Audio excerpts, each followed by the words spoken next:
نحمده ونسلم على رسوله الكريم أما بعد فأعوذ بالله من الشيطان الرجيم بسم الله الرحمن الرحيم اهدنا الصراط المستقيم صراط الذين أنعمت عليهم غير المغضوب عليهم ولا الضالين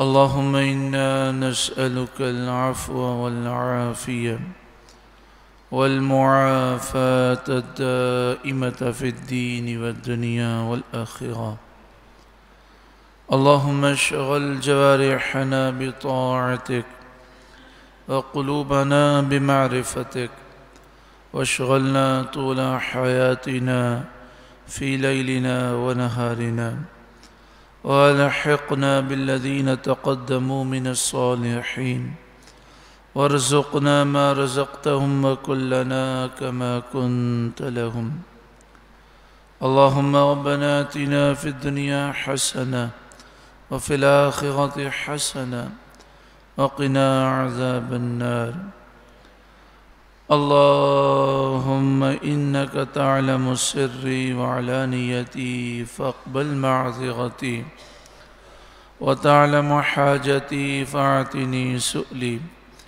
وتعلم ما في نفسي فاغفر لي ذنوبي اللهم إني أسألك إيمانا يباشر قلبي ويقينا صادقا حتى أعلم أنه لا يصيبني إلا ما كتبت لي وردا من المعيشة بما قسمت لي يا أرحم الراحمين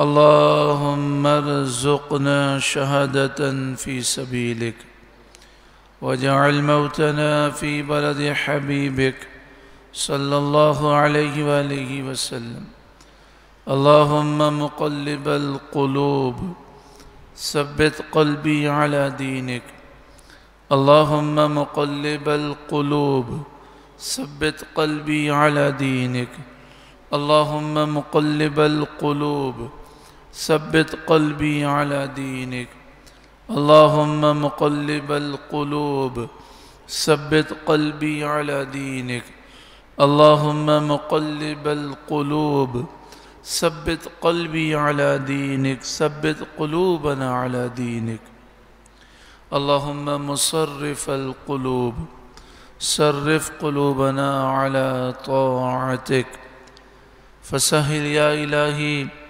كل صعب بحرمة سيد الأبرار سهل اللهم ربنا يسر لنا أمورنا كلها في الدين والدنيا والآخرة ربي يسر ولا تعسر وتمم علينا بالخير وبك نستعين بحرمة سيد المرسلين صلى الله عليه وآله وسلم اللهم ربنا يسر لنا زيارة حرمك وحرم نبيك صلى الله عليه وآله وسلم مرة ثم مرة اللهم شرفنا زيارة الرسول صلى الله عليه وآله وسلم مرة ثم مرة اللهم ارزقنا حجا مبرورا اللهم ارزقنا حجا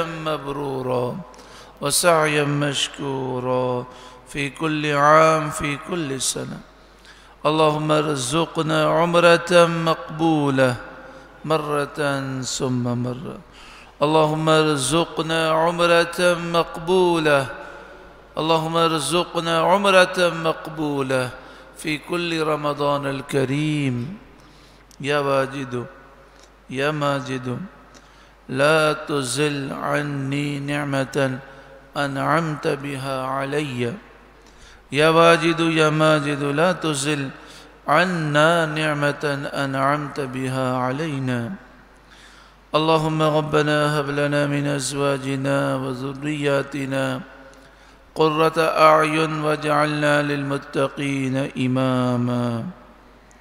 يا رب بالمصطفى بلغ مقاصدنا واغفر لنا ما مضى يا واسع الكرم. اللهم ربنا اغفر لنا ولإخواننا الذين سبقونا بالإيمان ولا تجعل في قلوبنا غلا للذين آمنوا ربنا إنك رؤوف رحيم. اللهم أرنا الحق حقا وارزقنا اتباعه وأرنا الباطل باطلا وارزقنا اجتنابه. اللهم أرنا حقائق الأشياء كما هي. اللهم أصلح أمة محمد صلى الله عليه وآله وسلم. اللهم فرج عن أمة محمد صلى الله عليه وآله وسلم. اللهم ارحم أمة محمد صلى الله عليه وآله وسلم. اللهم اغفر لأمة محمد صلى الله عليه وآله وسلم. رب ارحمهما كما ربياني صغيرا. ربنا اغفر لي ولوالدي وللمؤمنين يوم يقوم الحساب. اللهم ربنا لا تسلط علينا من لا يرحمنا. اللهم ربنا لا تجعلنا فتنة للقوم الظالمين. اللهم ربنا لا تجعلنا فتنة للقوم الكافرين. اللهم اجعلني صبورا واجعلني شكورا واجعلني في عيني صغيرا وفي أعين الناس كبيرا. اللهم إني أعوذ بك من البرص والجنون والجذام ومن سيء الأسقام. اللهم إني أعوذ بك من الجنون والجذام والبرص وسيء الأسقام. اللهم عافني في بدني. اللهم عافني في سمعي. اللهم عافني في بصري. لا إله إلا أنت. آمين آمين آمين ثم آمين. بجاه سيد المرسلين صلى الله عليه وآله وسلم. إن الله وملائكته يصلون على النبي يا أيها الذين آمنوا صلوا عليه وسلموا تسليما. اللهم صل على سيدنا ومولانا محمد بن عبد الله. ما ضاق أمر إلا وفرجه الله. اللهم صل على سيدنا ومولانا محمد. اللهم صل عليه وآله وسلم واذهب حزن قلبي في الدنيا والآخرة. اللهم صل على سيدنا ومولانا محمد صاحب الخلق العظيم وعلى آله وصحبه وسلم. صلاة وسلاما عليك يا سيدي يا سيدي يا سيدي يا مكي يا مدني يا رحمة للعالمين يا شفيع المذنبين يا خاتم النبيين يا سيد المرسلين يا نبي الله يا حبيب الله يا نور الله يا رسول الله. نویت سنت الاعتکاف للہ تعالی. اللہ تعالی تمام دعائیں جو ہم نے کی ہیں آئندہ کریں گے خیر و عافیت کے ساتھ ہم سب کے حق میں اور تمام مسلمانوں کے حق میں رب العالمین قبول و منظور فرمائے. اللہ تعالی ہمیں زوال نعمت سے محفوظ فرمائے. ہمارے وقت میں برکت عطا فرمائے.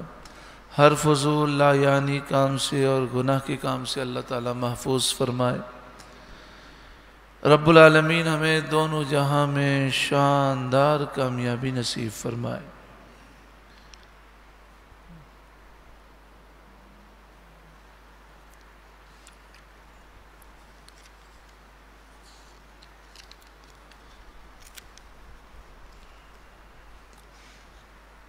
سورۃ النساء کی آیت نمبر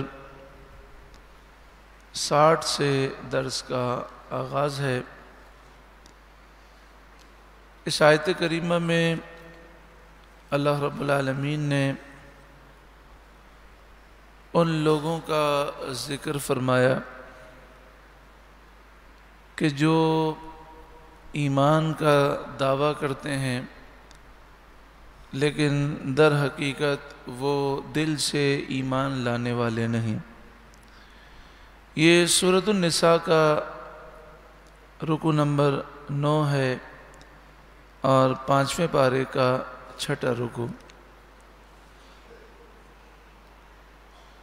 درود پاک پڑھی۔ اللہم صلی علی سیدنا و مولانا محمد وعلی آل سیدنا و مولانا محمد وبارک وسلم۔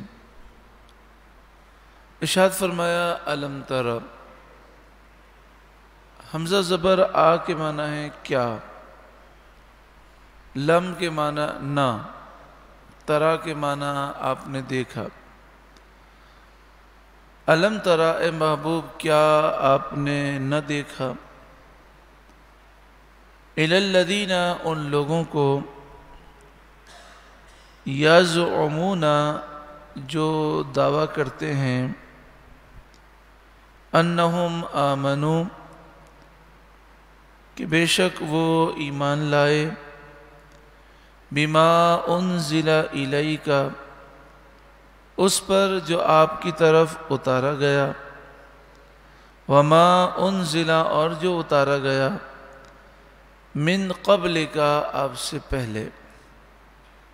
اے محبوب کیا آپ نے نہ دیکھا ان لوگوں کو جو دعویٰ تو یہ کرتے ہیں کہ ہم مومن ہیں، جو آپ پر اتارا گیا اس پر بھی ہمارا ایمان ہے، وہ یہ دعویٰ کرتے ہیں، اور جو آپ سے پہلے اتارا گیا ان آسمانی کتابوں پر بھی ہمارا ایمان ہے، دعویٰ تو ان کا یہ ہے۔ یریدون اس کے بعد وہ چاہتے ہیں، یریدون وہ چاہتے ہیں، ان یتحاکموا کہ فیصلہ کرنے والا بنائیں، الی الطاغوت شیطان کو۔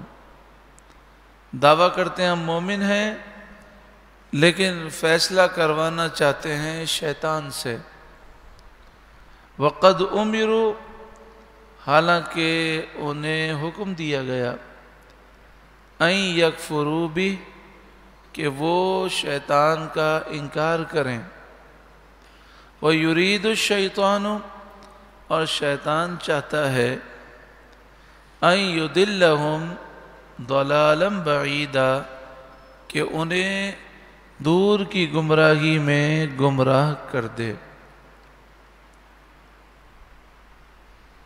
اس آیت کریمہ کا شان نزول یہ ہے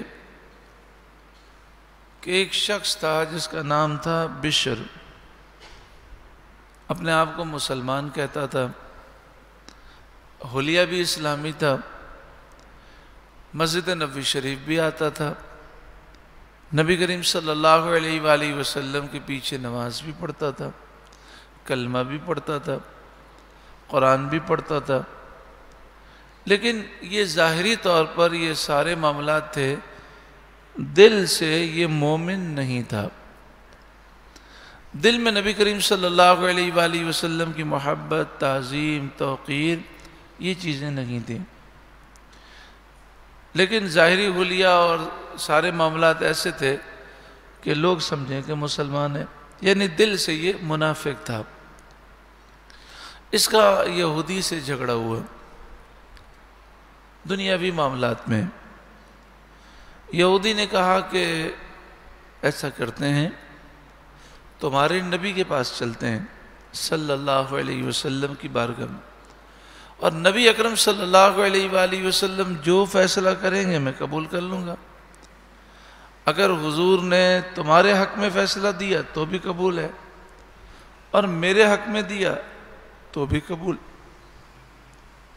اور تمہارے نبی ہیں تم ان کا کلمہ پڑھتے ہو، مجھے امید ہے کہ تم ان کے فیصلے پر خوش ہوگے۔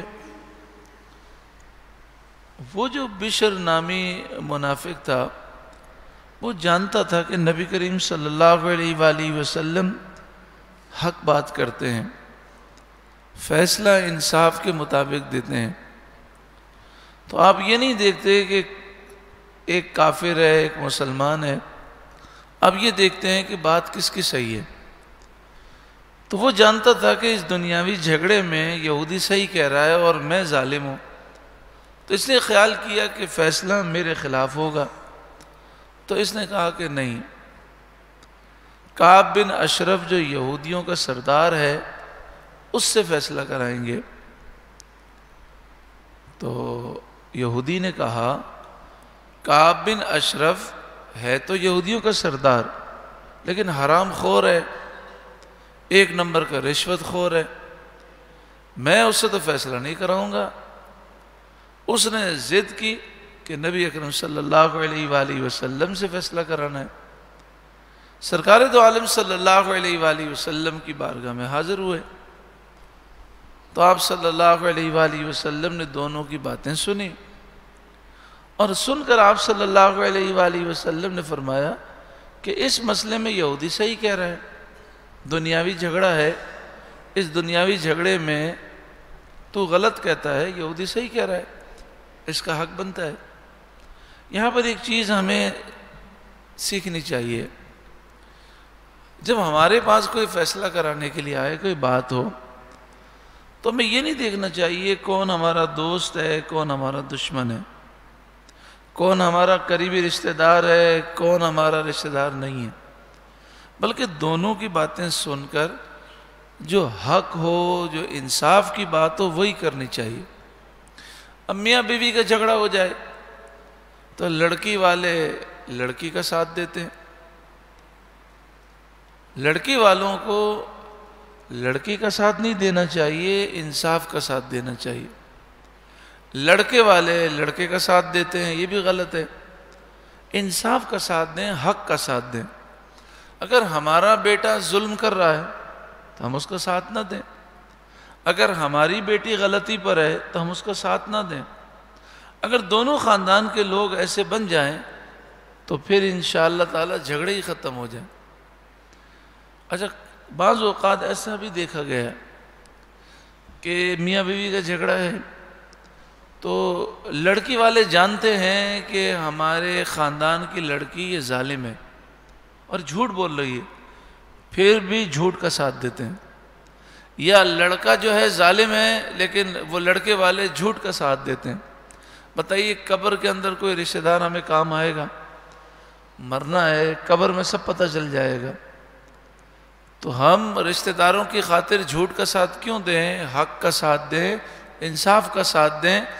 کسی کو برا لگے دو روٹی زیادہ کھائے۔ جب ہم سے بات ہوگی، ہمارے سامنے بات ہوگی، تو ہم دونوں فریق کی بات سن کر جو بات سچی ہوگی، جو سچ ہوگا، اس کا ساتھ دیں گے انشاءاللہ تعالیٰ۔ آپ دیکھیں اگر ہر کوئی اپنا لے تو کئی جھگڑے ختم ہو جائیں۔ تو نبی کریم صلی اللہ علیہ وآلہ وسلم کے سامنے ایک یہودی ہے اور ایک بشر نامی جو اپنے آپ کو مسلمان کہتا ہے، لیکن حضور صلی اللہ علیہ وآلہ وسلم نے جب دیکھا کہ یہودی بات صحیح کر رہا ہے تو آپ نے اس کی بات کو فرمایا اس کی بات صحیح ہے، باہر نکلے۔ تو بشر نامی جو منافق تھا وہ کہنے لگا کہ میرا دل اس فیصلے سے مطمئن نہیں ہے، نعوذ باللہ من ذالک۔ تو یہودی نے کہا کہ بڑی شرم کی بات ہے، تمہارے نبی صلی اللہ علیہ وسلم نے فیصلہ دیا اور تم اس سے مطمئن نہیں ہو۔ کہنے لگا بس ایک کام کر لو، حضرت عمر رضی اللہ تعالیٰ عنہ کے پاس چلتے ہیں، اگر وہ بھی تمہارے حق میں فیصلہ دے دیں گے تو پھر ٹھیک ہے، میں مان لوں گا۔ اس نے کہا چلو۔ اب وہ حضرت عمر رضی اللہ تعالیٰ عنہ کے پاس گئے۔ شاید بشر نامی منافق کے دل میں خیال آیا ہوگا کہ حضرت عمر کو کافروں سے شدید نفرت ہے، تو جب سنیں گے کہ یہودی اور مسلمان کا جھگڑا ہے تو فوراً میرے حق میں فیصلہ دے دیں گے۔ لیکن یہ اس کی نادانی ہے۔ حضرت عمر رضی اللہ تعالیٰ عنہ کا جلال ضرور ہے، لیکن حضرت عمر ظلم کسی پہ نہیں کرتے، حضرت عمر ناانصافی نہیں فرماتے۔ آپ نے دونوں کی باتیں سنی، دونوں کا جو جھگڑا تھا وہ سنا، تو اس سے پہلے کہ حضرت عمر رضی اللہ تعالیٰ عنہ کوئی فیصلہ سناتے، یہودی نے کہا کہ میں یہ وضاحت کر دوں کہ ہم آپ کے نبی صلی اللہ علیہ وآلہ وسلم کی بارگاہ میں گئے تھے اور انہوں نے میرے حق میں فیصلہ دے دیا ہے۔ تو حضرت عمر رضی اللہ تعالیٰ عنہ ناراض ہوئے۔ آپ نے جلال میں فرمایا کہ جب رسول اللہ صلی اللہ علیہ وسلم نے فیصلہ دے دیا تو تم میرے پاس کیوں آئے ہو؟ تو اس یہودی نے کہا کہ یہ بشر، یہ جو شخص ہے، یہ کہتا ہے میں اس فیصلے سے مطمئن نہیں ہوں، یہ نبی کا فیصلہ نہیں مان رہا۔ اب دیکھیں حضرت عمر کا جلال اپنی جگہ ہے، لیکن انصاف اور حق کا دامن آپ نے نہیں چھوڑا۔ آپ نے فوراً کوئی سزا نہیں دی، بلکہ اس بشر نامی منافق سے پوچھا یہ جو یہودی کہہ رہا ہے یہ بات صحیح ہے؟ اس نے کہا ہاں یہ بات صحیح ہے، ہم گئے تھے نبی کریم صلی اللہ علیہ وسلم کے پاس اور نبی کریم صلی اللہ علیہ وآلہ وسلم نے میرے حق میں فیصلہ نہیں دیا، یہودی کے حق میں دے دیا، اور میں باہر نکلا اور میں نے کہا کہ میرا دل مطمئن نہیں ہے، میں اس فیصلے سے مطمئن نہیں ہوں، تو ہم آپ کے پاس آ گئے۔ یعنی حضرت عمر کا جلال اپنی جگہ ہے، لیکن صرف یہودی کی بات سن کر آپ نے کوئی سزا نہیں دی، بلکہ بشر سے پوچھا کہ یہ جو یہودی کہتا ہے بات صحیح ہے۔ اس نے جب اس چیز کو تسلیم کر لیا تو حضرت عمر رضی اللہ تعالیٰ عنہ فرمایا ٹھہرو میں فیصلہ بھی سناتا ہوں۔ اب اندر گئے، تلوار لے کر آئے اور ننگی تلوار لہراتے ہوئے فرمایا جو میرے نبی کا فیصلہ نہ مانے اس کا فیصلہ عمر کی تلوار کرتی ہے، یہ کہہ کر اس منافق کا سر اڑا دیا۔ اب دیکھیں سوال یہ ہے کہ بشر نامی منافق بظاہر تو مسلمان تھا، یعنی بظاہر تو مسلمانوں کا لبادہ اوڑھا تھا، کلمہ بھی پڑھتا تھا، نماز بھی پڑھتا تھا، لیکن اس نے گستاخی کی۔ اب سوال یہ ہے کہ گستاخ کی سزا تو موت ہے، مگر حضور صلی اللہ علیہ وآلہ وسلم جلوہ افروز ہیں اور حضور کی عدالت بھی لگتی تھی، اور مسجد نبوی شریف حضرت عمر کے گھر سے زیادہ دور نہیں تھی، بلکہ حضرت عمر کا گھر بالکل مسجد نبوی شریف کے ساتھ تھا، تو اس کو پکڑ کر حضور کی بارگاہ میں لے جانا کوئی مشکل نہیں تھا۔ تو حضرت عمر رضی اللہ تعالیٰ عنہ جاتے، حضور کے پاس لے جاتے، حضور کی عدالت میں پیش کرتے اور فرماتے کہ اس نے گستاخی کی ہے، یا رسول اللہ آپ جو سزا دینا چاہیں۔ حضرت عمر نے قانون اپنے ہاتھ میں لیا اور گستاخ کو خود سزا دے دی۔ تو بتائیے نبی کریم صلی اللہ علیہ وآلہ وسلم نے حضرت عمر کو کچھ کہا؟ بلکہ حضرت عمر کی شان میں یہ پورا رکوع نازل ہو گیا۔ تو اگر کوئی عاشق رسول گستاخ کو جہنم میں پہنچا دے، اس کا سر تن سے جدا کر دے اور ماں ورائے عدالت قتل کر دے، قانون اپنے ہاتھ میں لے لے، تو وہ مجرم نہیں ہے بلکہ وہ ہیرو ہے مسلمانوں کا۔ یہی نظریہ ہے۔ اگر اس نظریے کو چھوڑ دیں اور کہیں کہ عدالت کے بجائے خود اگر ایسی حرکت کی تو بہت بڑا مجرم ہے، تو پھر حضرت عمر رضی اللہ تعالیٰ عنہ کے بارے میں کیا کہیں گے؟ ممتاز حسین قادری علیہ الرحمہ نے سلمان تاثیر کو جہنم میں پہنچایا۔ سلمان تاثیر جس نے گستاخیاں کی۔ اب سوال یہ ہے کہ ممتاز قادری کو چاہیے تھا کہ اس کو پکڑ کر کورٹ میں پیش کرتے، وہ بات صحیح ہے، لیکن آپ مجھے بتائیے کہ جب اس نے سلمان تاثیر نے ممتاز قادری کے سامنے گستاخیاں کی اور وہ عاشق رسول برداشت نہ کر سکے اور عشق رسول میں گستاخ کو جہنم میں پہنچا دیا، تو ممتاز قادری کا کوئی قصور نہیں، بلکہ وہ تو مسلمانوں کے ہیرو ہیں۔ یہاں پر ایک ضمن یہ بات بھی یاد رکھیں کہ پاکستان کا قانون ہے کہ جو نبی کریم صلی اللہ علیہ وسلم کی گستاخی کرے گا وہ سزائے موت کا مستحق ہے، لیکن آج تک کسی کو بھی سزائے موت نہیں دی گئی۔ ہم نہیں دے سکتے۔ کیوں نہیں دے سکتے؟ اس لیے کہ ہم پر پریشر ہے یہودیوں عیسائیوں کا، ہم پر پریشر ہے یورپ کا، امریکہ کا۔ ہماری کورٹس، پہلی کورٹ سزائے موت دیتی ہے، دوسری کورٹ یا تیسری کورٹ میں وہ فارغ ہو جاتا ہے، کیونکہ وہ کسی کو بھی سزائے موت نہیں دے سکتے، کیونکہ ڈرتے ہیں۔ جس ملک کے اندر قانون پر عمل نہیں ہوگا پھر لوگ اپنے ہاتھ میں قانون لیں گے، ایک بات۔ دوسری بات، پاکستان کا قانون یہ ہے کہ گورنر جب تک گورنر ہے کوئی کورٹ اسے سزا نہیں دے سکتی۔ صدر اور گورنر پاکستان کے لاء کے مطابق یہ قانون سے مستثنی ہے۔ تو جب تک سلمان تاثیر گورنر ہے وہ بکواس کرتا رہے، تو اب بتائیے ایک عاشق رسول اس کی بکواس کیسے برداشت کر سکتا ہے؟ تو ممتاز قادری نے ان وجوہات کی بنا پر خود ہی اس گستاخ کو جہنم میں پہنچایا۔ اور اس کا فائدہ کیا ہوا؟ اس کا فائدہ یہ ہوا کہ 2011 سے لے کر 2021 آ گیا، 10 سال ہو گئے، کسی کو اس قانون کے خلاف بات کرنے کی آج تک جرت نہیں ہوئی۔ یہ ممتاز قادری علیہ رحمہ کی قربانی کا نتیجہ ہے۔ تو حضرت عمر رضی اللہ تعالیٰ عنہ نے اس گستاخ کو قتل کر دیا۔ شور مچ گیا کہ حضرت عمر نے ایک مومن کو مار دیا۔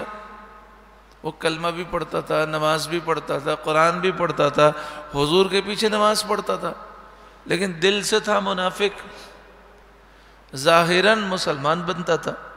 شور مچ گیا کہ حضرت عمر رضی اللہ تعالیٰ عنہ نے ایک مسلمان کو قتل کر دیا۔ نبی کریم صلی اللہ علیہ وآلہ وسلم کی بارگاہ میں عرض کیا گیا، آپ نے فوراً فرمایا عمر کسی مسلمان کو قتل نہیں کر سکتے۔ پھر حضرت عمر تشریف حاضر ہوئے، حضرت عمر سے حضور نے پوچھا، انہوں نے یہ وجہ بیان کی، حضور نے اس وجہ کو قبول فرمایا۔ آپ نے فرمایا حضرت عمر کا عمل صحیح ہے، اور اس پر اللہ تعالیٰ نے یہ رکوع نازل کیا کہ اے محبوب کیا آپ نے ان لوگوں کو نہ دیکھا جو دعویٰ تو یہ کرتے ہیں کہ ہم ساری آسمانی کتابوں پر ایمان لائے، لیکن وہ شیطان کو حاکم بنانا چاہتے ہیں۔ شیطان سے یعنی کعب بن اشرف جو یہودیوں کا سردار ہے، اس کو اللہ نے شیطان فرمایا، تو شیطان سے فیصلہ کرانا چاہتے ہیں، حالانکہ انہیں یہ حکم دیا گیا کہ شیطان کا وہ انکار کریں۔ فرمایا شیطان انہیں دور کی گمراہی میں گمراہ کرنا چاہتا ہے۔ اس منافق سے یہ کہا گیا کہ رسول اللہ کی بارگاہ میں چلو، وہ فیصلہ کریں گے، تو اس نے انکار کیا، اور جب رسول اللہ صلی اللہ علیہ وسلم نے فیصلہ کیا تو اس نے قبول نہیں کیا، کہ میں مطمئن نہیں ہوں۔ تو ارشاد فرمایا وَإِذَا قِيلَ لَهُمْ، اور جب ان سے کہا جائے تَعَالَوْا، آؤ، إِلَى مَا أَنزَلَ اللَّهُ، اس قرآن کی طرف جو اللہ نے نازل کیا، آؤ قرآن سے فیصلہ کرتے ہیں، وَإِلَى الرَّسُولِ، اور آؤ رسول اللہ کی طرف، رسول فیصلہ کریں گے۔ رَأَيْتَ الْمُنَافِقِينَ، تو تم دیکھو گے منافقوں کو، يَصُدُّونَ عَنْكَ صُدُودًا، اے محبوب آپ ان منافقوں کو دیکھیں گے کہ وہ آپ سے منہ موڑ کر پھر جاتے ہیں، آپ کے دربار میں آنے کے لیے تیار نہیں ہوتے۔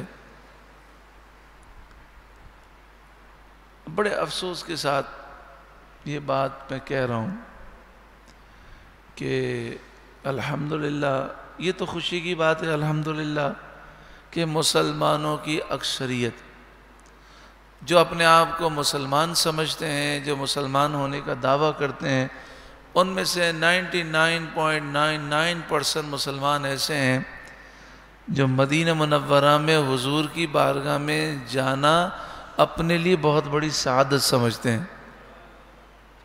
لیکن ایسے منافق آج بھی ہیں جو کسی کے سامنے کہنے کی جرت تو نہیں رکھتے، لیکن پیچھے سے کہتے ہیں حج کر لیا، عمرہ کر لیا، مدینہ شریف جانے کی کیا ضرورت ہے، نعوذ باللہ من ذالک۔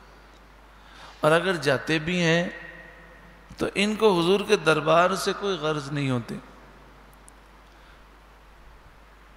بلکہ اگر عشاق بار بار رسول اللہ کی بارگاہ میں جائیں تو بھی یہ عجیب نظروں سے دیکھتے ہیں اور کہتے ہیں بار بار کیوں جا رہے ہو، بس ایک دفعہ سلام ہو گیا نا، توبہ استغفر اللہ، توبہ استغفر۔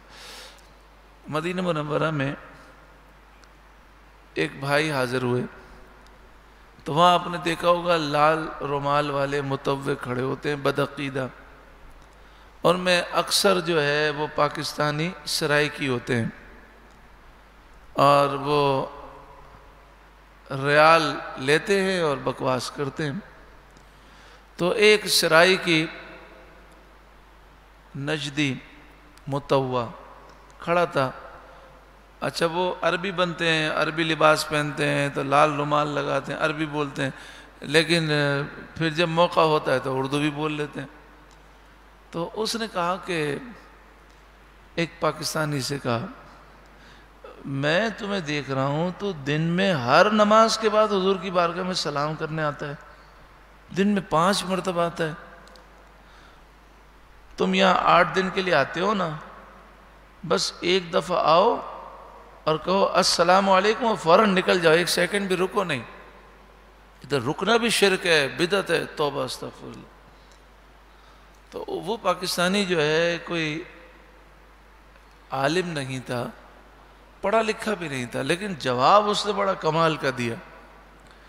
اس نے کہا کہاں رہتے ہو تم؟ اس نے کہا میں مظفر گڑھ میں رہتا ہوں۔ وہ جو نجدی تھا اس نے کہا مظفر گڑھ میں رہتا ہوں۔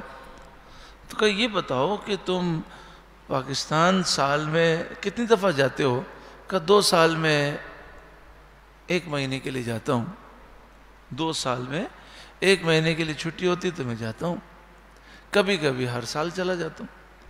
تو کہا کہ تمہارے والد تمہارے گھر میں رہتے ہیں؟ اس سے کہا نہیں، والد جو ہے تھوڑے فاصلے پہ رہتے ہیں۔ تو کہا تم والد سے ملنے جاتے ہو؟ تو کہا ہاں ملنے جاتا ہوں۔ تو کہا تم تو ایسے ہی کرتے ہوگے نا، والد کے دروازے پہ دستک دیتے ہوگے اور کہتے ہوگے السلام علیکم ابو جان اور فوراً بھاگ جاتے ہوگے۔ کہا نہیں، آدھا پونا گھنٹہ بیٹھتا ہوں، 2 گھنٹے بیٹھتا ہوں، باتیں کرتا ہوں۔ کہا او بدبخت، وہ آقا جن کے صدقے میں ساری کائنات بنی ان کے دربار میں آئے ہو تو کہتا سلام کر کے فوراً بھاگ جاؤ۔ حضور کی بارگاہ میں ہم حاضر ہوں تو حضور کی بارگاہ میں جتنی دیر موجود رہیں گے فرشتے ہم پر رحمتیں بھیجیں گے۔ تو یہ بدبخت ہیں دنیا میں ایسے منافقین ہیں کہ وہ حضور کی بارگاہ میں آنے کے لیے تیار نہیں ہیں۔ ان کا بس چلے تو یہ حضور کی بارگاہ میں کسی کو آنے ہی نہ دیں، لیکن مجبوری ہے۔ تو اب کیا کرتے ہیں، جو بھی بیچارہ ہے فوراً دھکا مارتے ہیں، ذرا دیکھا کہ اس پر ایک کیفیت تاری بھی دھکا مارتے ہیں، اور یہ سمجھتے ہیں کہ بس کسی طریقے سے لوگوں کو اس دربار سے روکنا ہے۔ تو یہ علامتیں منافقوں کی ہیں۔ فرمایا جب ان سے کہا جائے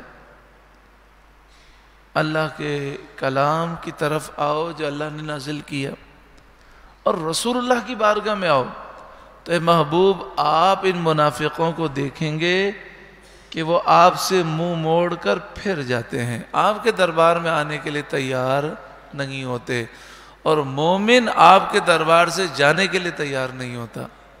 مومن آپ کے دربار سے جانے کے لیے تیار نہیں ہوتا۔ اس کا دل چاہتا ہے 8 دن کے لیے جاتا ہے، 10 دن کے لیے جاتا ہے، بس اس کا دل چاہتا ہے حضور کی بارگاہ میں بس پڑا رہوں۔ اور محبت اتنی ہوتی ہے حضور سے، اتنی محبت ہے ایک مومن کو کہ وہ 2 گھنٹے حاضری دے پھر بھی باہر نکل کے کہتا ہے بڑی مختصر حاضری ہوئی، میں تو دل کی بات ابھی مکمل کہہ بھی نہیں سکا۔ اللہ تعالیٰ اس ذوق میں مزید اضافہ فرمائے۔ فَكَيْفَ کیسی ہوگی اذا اصابتہم مصیبہ جب ان پر کوئی مصیبت پڑے، بما قدمت ایدیہم بدلہ اس کا جو ان کے ہاتھوں نے آگے بھیجا، ثم جاؤک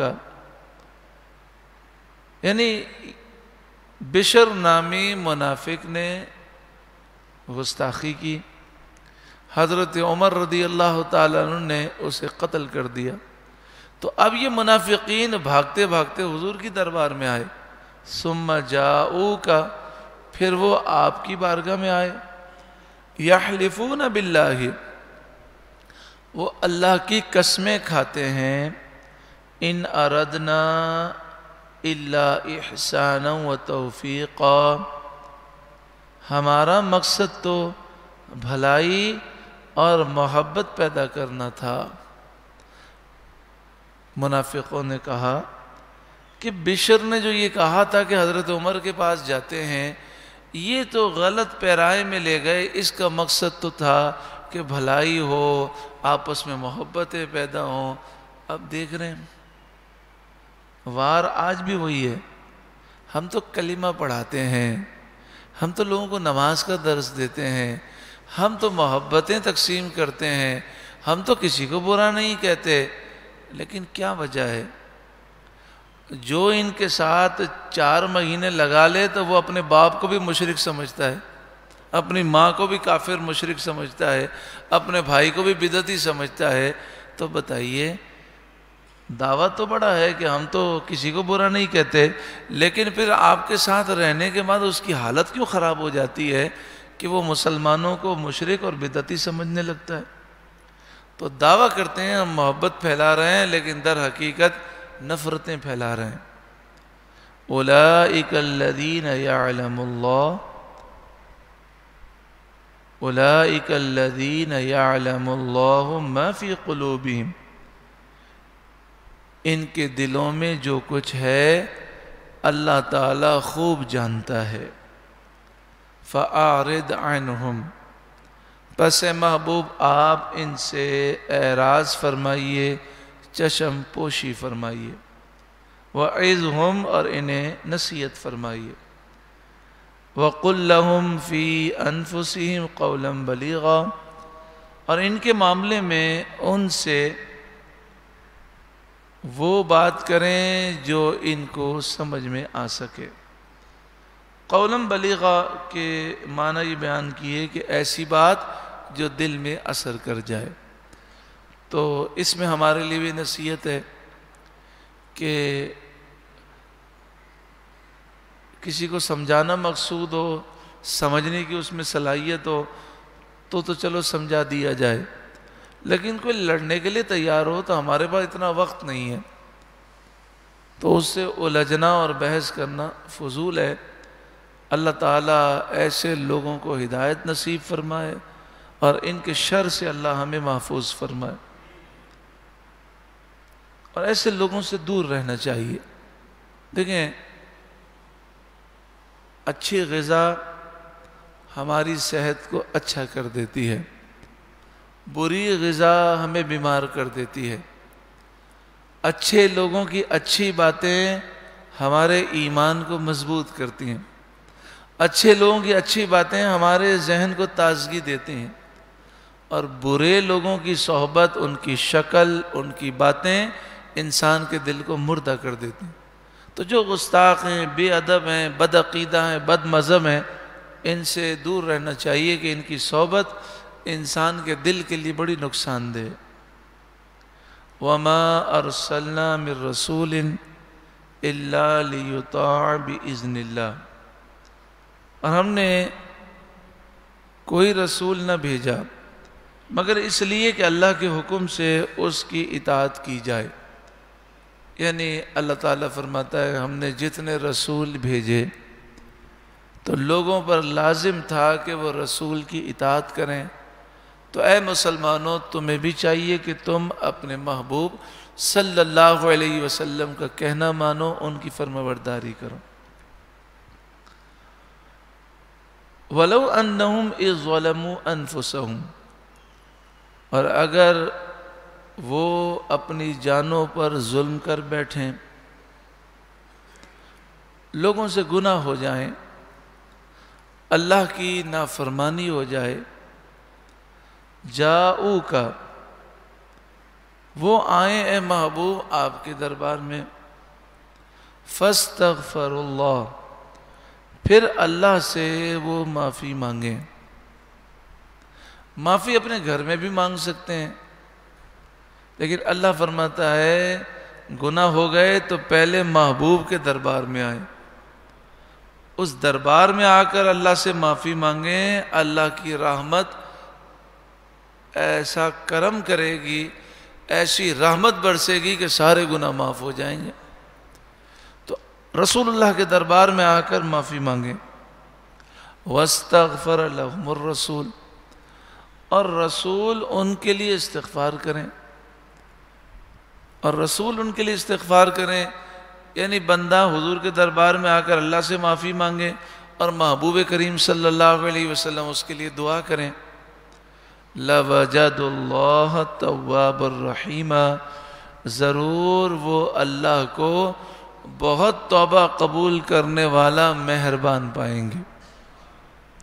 تو اللہ تعالیٰ تو توبہ قبول کرنے والا ہے، مہربان ہے، لیکن رسول اللہ کے دربار میں آنے کا حکم ہے۔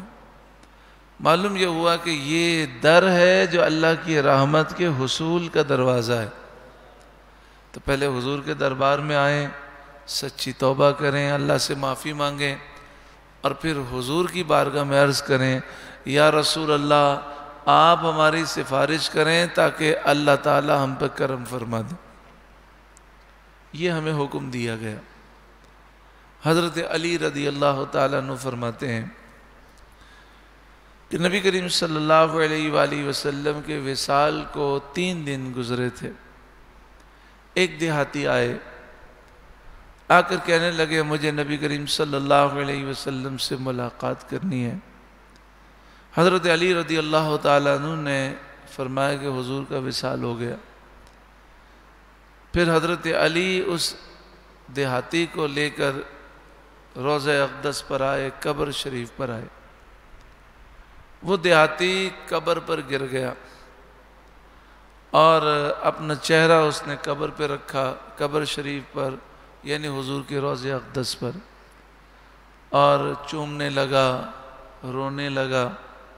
پھر وہ جو دیہاتی تھے انہوں نے یہ آیت کریمہ پڑھی، وَلَوْ أَنَّهُمْ إِذْ ظَلَمُوا أَنفُسَهُمْ جَاءُوكَ فَاسْتَغْفَرُوا اللَّهَ وَاسْتَغْفَرَ لَهُمُ الرَّسُولُ لَوَجَدُوا اللَّهَ تَوَّابًا رَحِيمًا۔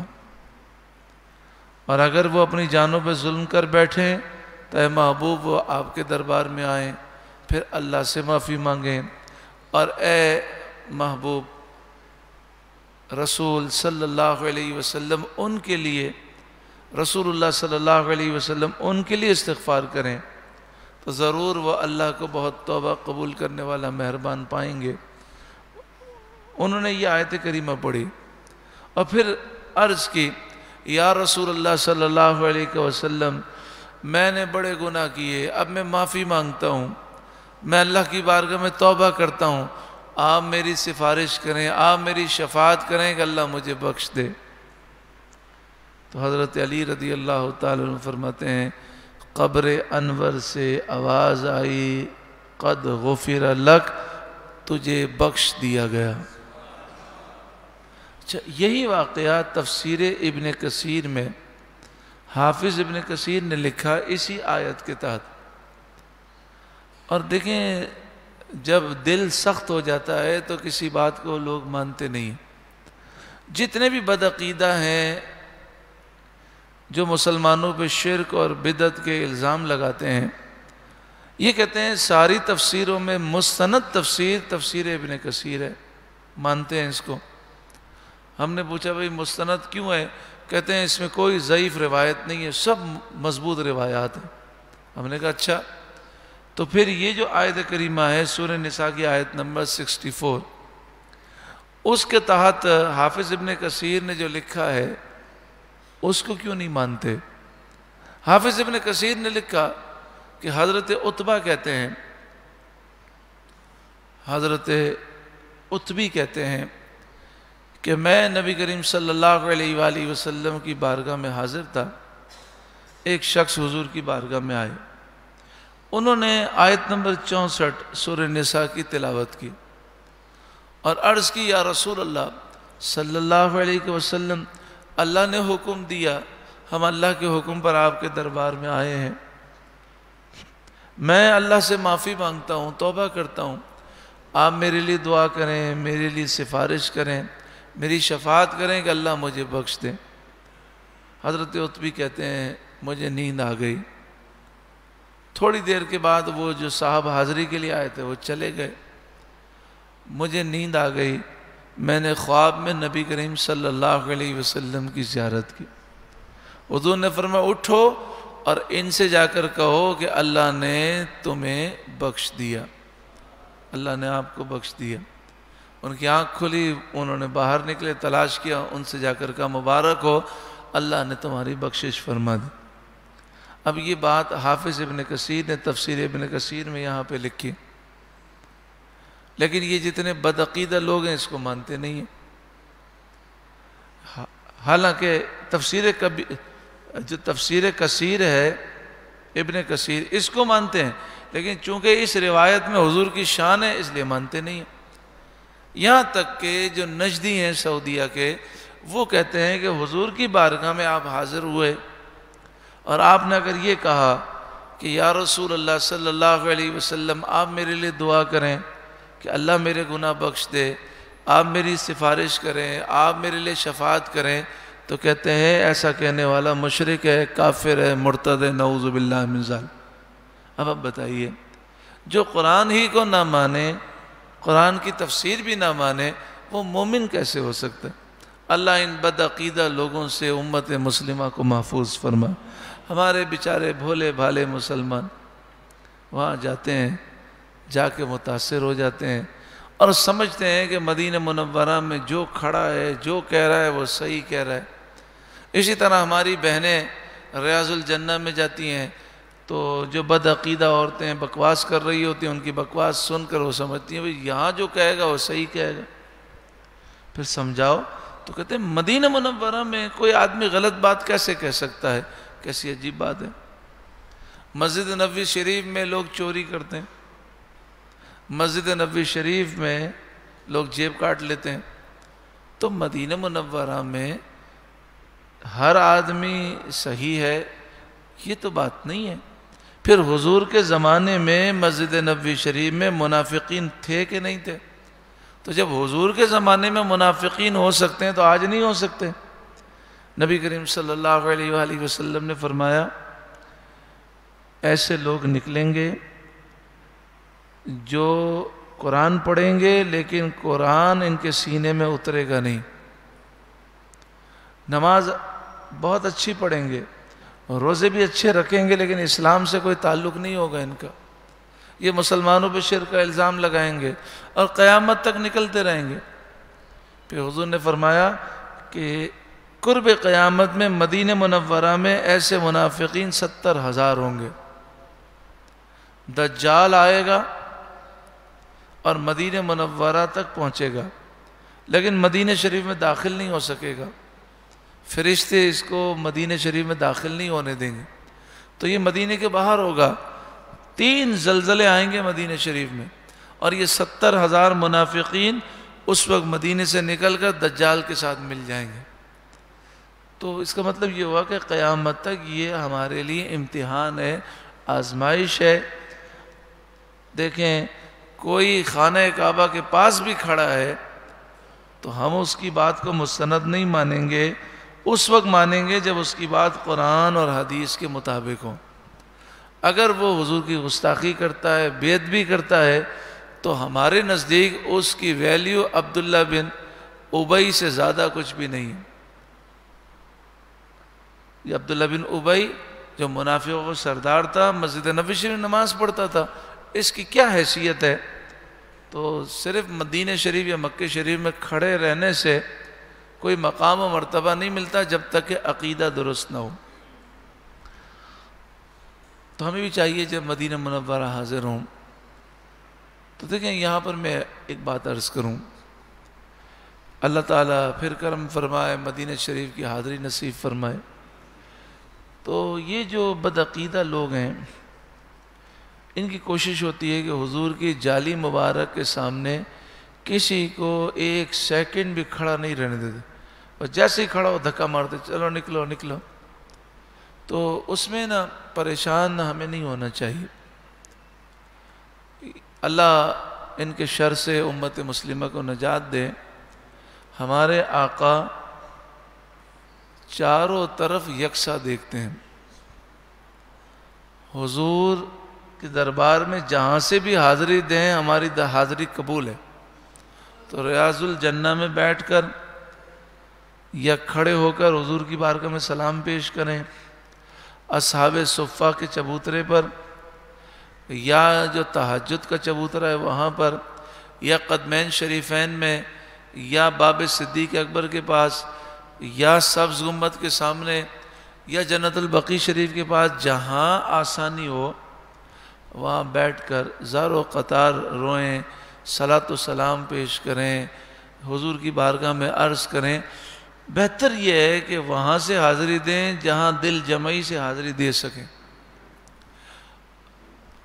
مثال کے طور پر بعض عشاق کو ہم نے دیکھا کہ وہ باب صدیق اکبر سے آتے ہیں اور آ کر ایسی جگہ بیٹھ جاتے ہیں جہاں دل جمعی کے ساتھ وہ حاضری دے سکیں، پھر نماز پڑھتے ہیں، درود و سلام پڑھتے ہیں، حضور کی بارگاہ میں عرض کرتے ہیں، دعائیں مانگتے ہیں، حاضری دیتے ہیں۔ پھر جب رقت طاری ہوتی ہے تو روتے روتے حضور کی بارگاہ میں آتے ہیں، مواجہ شریف پر حاضری دیتے ہیں، جالی مبارک پر، پھر جو نصیب میں ہوتا ہے وہ کھڑے رہتے ہیں، پھر باہر نکل جاتے ہیں۔ پھر باہر نکل کر بھی حاضری تو ختم نہیں ہوئی، حضور تو باہر سے بھی سنتے ہیں، یہاں سے بھی سنتے ہیں۔ تو جب باہر نکل گئے تو صحن میں کسی مناسب جگہ پر بیٹھ کر پھر حضور کی بارگاہ میں عرض کریں۔ حضور تو جانتے ہیں، لیکن جس طرح بچہ اپنی ماں کی گود میں آ کر اپنے دکھڑے سناتا ہے، حضور کی بارگاہ میں دکھڑے سنائیں گے، انشاءاللہ سارے دکھ انشاءاللہ دور ہو جائیں گے۔ الحاج شوکت میاں علیہ الرحمہ، انہوں نے ایک دن مجھ سے فرمایا کہ مفتی اعظم ہند علیہ الرحمہ نے ایک سوال اٹھایا۔ آپ نے فرمایا قرآن پاک پر عمل کرنا ہر مسلمان پر ضروری ہے، یہ آیت کریمہ تو ہر مسلمان کے لیے۔ اب جو مسلمان مدینہ منورہ نہیں جا سکتا وہ اس آیت پر کیسے عمل کرے؟ تو مفتی اعظم ہند علیہ الرحمہ نے فرمایا کہ وہ نماز پڑھنے کے بعد مدینہ منورہ کی طرف رخ کر کے آنکھیں بند کر کے درود و سلام پیش کرے۔ حضور یہاں سے بھی سنتے ہیں، اس کی دربار رسالت میں حاضری مقبول ہے انشاءاللہ۔ صلاۃ و سلام پیش کریں، یہ آیت کریمہ پیش کریں اور عرض کریں یا رسول اللہ، اللہ نے حکم دیا کہ جب گناہ ہو جائیں تو آپ کے دربار میں آئیں، میں یہیں سے آپ کے دربار میں حاضری دے رہا ہوں، میری حاضری قبول فرمائیے۔ اللہ نے حکم دیا کہ حاضری دے کر اللہ سے معافی مانگیں، میں اپنے گناہوں پر اللہ سے معافی مانگتا ہوں۔ اور اللہ نے یہ حکم دیا کہ رسول جب استغفار کریں گے، جب حضور امتی کے لیے دعا کریں گے، سفارش کریں گے تو اللہ سارے گناہ بخش دے گا۔ تو یا رسول اللہ آپ نگاہ کرم فرمائیے، ہماری سفارش کریں، شفاعت کریں کہ اللہ ہمارے گناہ بخش دے۔ تو مفتی اعظم ہند علیہ الرحمہ فرماتے جو ایسے ذوق سے حاضری دے گا انشاءاللہ اس سے بھی بشارت یہ ملے گی کہ اللہ نے سارے گناہ بخش دیے۔ اللہ تعالی ہمیں ایسی مقبول حاضریاں نصیب فرمائے۔ مدینہ شریف کی حاضری نصیب ہو تو دعا کریں اللہ تعالیٰ مدینہ شریف کا ادب بھی نصیب فرمائے، حضور کی محبت، حضور کی الفت، حضور کا عشق اللہ تعالیٰ ہم سب کو نصیب فرمائے۔ فلا وربک لا یؤمنون حتی یحکموک فیما شجر بینہم۔ تو اے محبوب، آپ کے رب کی قسم وہ مسلمان نہ ہوں گے جب تک اپنے آپس کے جھگڑے میں آپ کو حاکم نہ بنائیں۔ ہم مسلمان نہیں ہو سکتے جب تک کہ ہر معاملے میں ہم یہ یقین نہ کر لیں کہ ہر معاملے میں فیصلہ کرنے والے ہمارے آقا و مولا صلی اللہ علیہ وسلم۔ اس کے معنی کیا ہے؟ جب بھی ہمارا جھگڑا ہو تو ہم ایک دوسرے کے سامنے یہ بات رکھیں کہ فیصلہ ہوگا قرآن اور حدیث کے مطابق، جو رسول اللہ صلی اللہ علیہ وسلم کا فیصلہ ہے اسے ہم قبول کریں گے، چاہے ہمیں فائدہ ہو چاہے نقصان ہو۔ ایک عجیب سی سوچ ہے، اگر مارکیٹ کا مسئلہ ہوتا ہے اور قرآن و حدیث پر عمل کرنے میں ہمارا فائدہ ہے تو لوگ جو ہیں بار بار کہتے ہیں بھئی ہم شریعت کے مطابق فیصلہ چاہتے ہیں، اور جب ان کو اندازہ ہو جاتا ہے کہ شریعت کے مطابق ہمیں فائدہ نہیں ہوگا تو کہتے ہیں جو مارکیٹ فیصلہ کرے گی اس کو مانیں گے، مارکیٹ کے اصول پہ چلیں گے۔ یہ مارکیٹ کے اصول کیا ہوتے ہیں بتائیے؟ اللہ اور اس کے رسول کے حکم کے بعد کسی کا اور کا حکم چل سکتا ہے؟ تو مارکیٹ کیا فیصلہ کرے گی؟ جو شریعت کا فیصلہ وہ کرنا۔ اب ہمارے یہاں پر ایک وبا عام ہو گئی، وہ وبا بڑی عجیب و غریب ہے۔ وہ کیا کرتے ہیں؟ پہلے مال لیتے ہیں۔ اب آپ کو پتا ہے کہ جیسے مثال کے طور پر 10 لاکھ کا مال لیا، اب مزید 10 لاکھ روپے کا مال چاہیے نا، تو کیا کرتے ہیں؟ 5 لاکھ روپے دیتے ہیں، 5 لاکھ روپے ادھار رکھ لیتے ہیں۔ اب 10 لاکھ کا مال اٹھا لیا، اب کتنے لاکھ روپے ادھار ہو گئے؟ 15 لاکھ۔ اب کیا کریں گے؟ 5 لاکھ روپے دیں گے اور 10 لاکھ اور اٹھا لیں گے تو 25 لاکھ روپے ادھار ہو گئے۔ یوں کرتے کرتے 2 کروڑ روپے اوپر چڑھ گئے۔ اب وہ بندہ بھی پریشان ہوتا ہے، وہ کہتا ہے کہ اگر میں اس کو مال نہیں دوں گا تو میرے تو سارے پیسے ڈوب جائیں گے، اور مال بھی دینا ضروری ہے، لیکن وہ آہستہ آہستہ کوشش کرتا ہے کہ بہت سارے پیسے چڑھ جائیں۔ اب 2 کروڑ 5 کروڑ روپے چڑھ گئے تو کہتا ہے میں پیسے نہیں دے رہا، میرے پاس نہیں ہے، بس ختم۔ اچھا، دوسرے دکانداروں سے کاروبار کر رہے ہیں اور اس کو پیسے نہیں دے رہا۔ ہم نے پوچھا جناب آپ تنگ کیوں کر رہے ہیں؟ 5 کروڑ روپے دے دینا۔ کہنے لگے ابھی دوں گا تو پورے 5 کروڑ دینے پڑیں گے، تنگ کروں گا نا، خود کہے گا چلو مارکیٹ سے فیصلہ کرا لیتے ہیں۔ پھر کیا ہوگا؟ اب فیصلہ ہوگا تو ہو سکتا ہے 1 کروڑ پہ فیصلہ ہو جائے، 2 کروڑ میں ہو جائے، 3 کروڑ پہ بچ جائیں گے میرے۔ حالانکہ یہ معاف نہیں ہوں گے، کل بروز قیامت حساب دینا ہوگا، دنیا میں بھی دینا پڑے گا۔ اللہ کا غضب دنیا میں بھی آ سکتا ہے۔ اچھا، پھر دل کو بہلانے کے لیے وہ کیا کرتے ہیں؟ آپ لکھ کے دیں، فیصلہ ہو گیا 5 کروڑ میں سے 2 کروڑ ملیں گے، اس سے اوپر میں نہیں دوں گا۔ وہ کہتا ہے بھائی 2 کروڑ دے دے میری جان چھوڑ۔ وہ کہتا ہے 2 کروڑ لو تو ٹھیک ہے، ورنہ یہ بھی نہیں ملیں گے۔ تو وہ بیچارہ سوچتا ہے کہ چلو 3 کروڑ تو گئے، کم از کم 2 کروڑ تو مل جائیں۔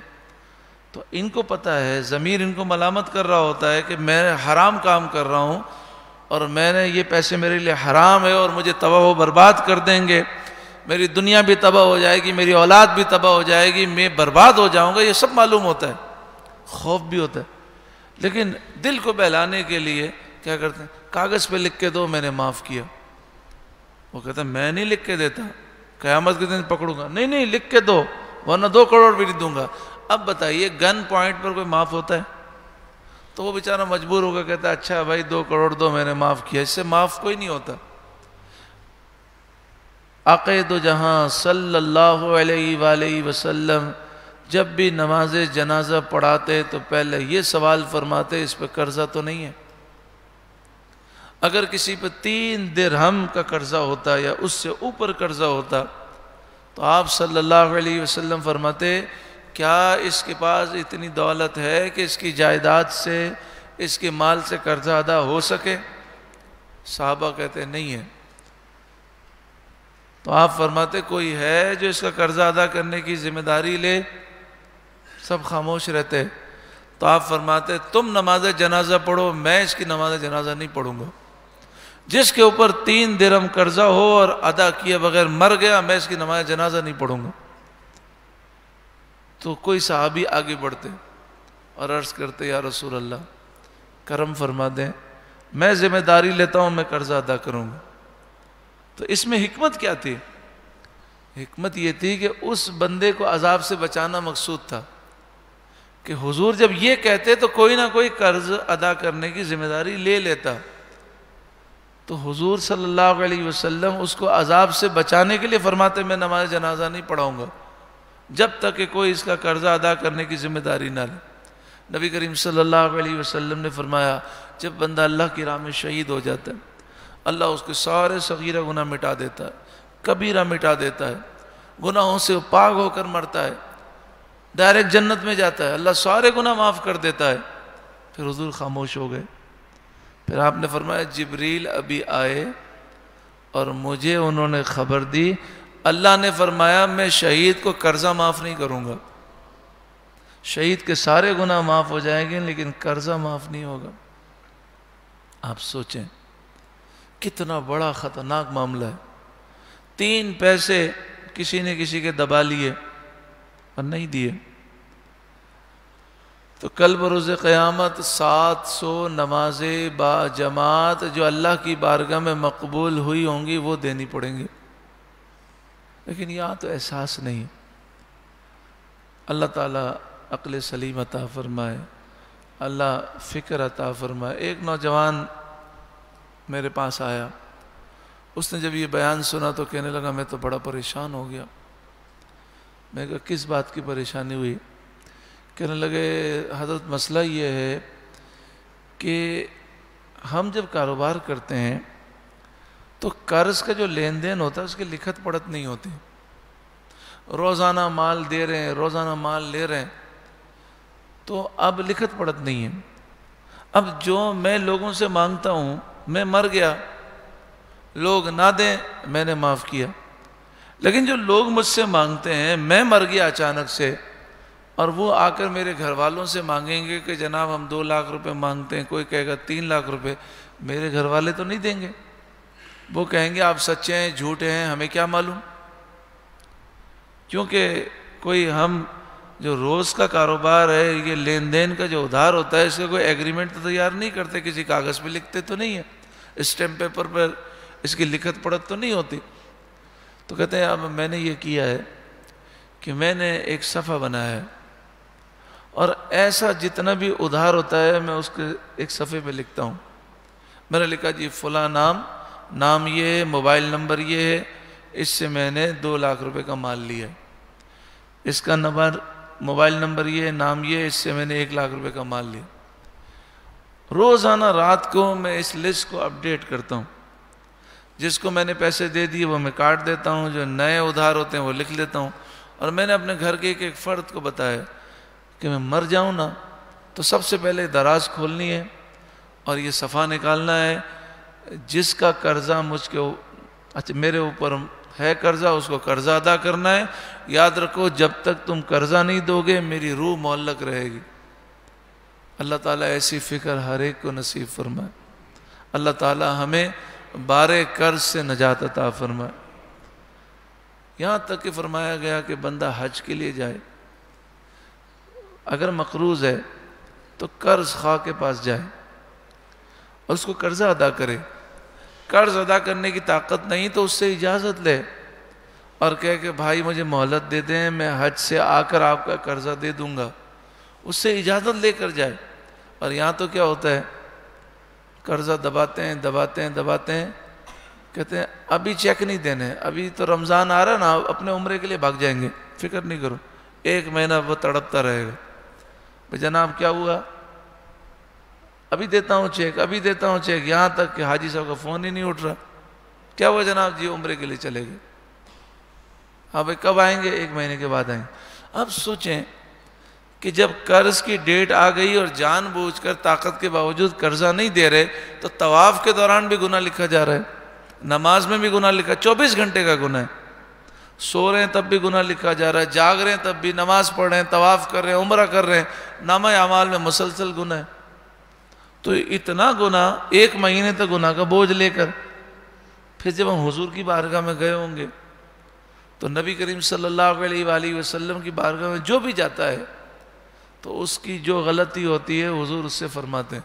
تو جب ہم نے حضور کی بارگاہ میں ایسے لوگوں نے حاضری دی ہوگی تو حضور نے تو فرمایا ہوگا، اے میرے امتی قرض تو ادا کر کے آنا تھا، اس کا قرضہ تو ادا کر۔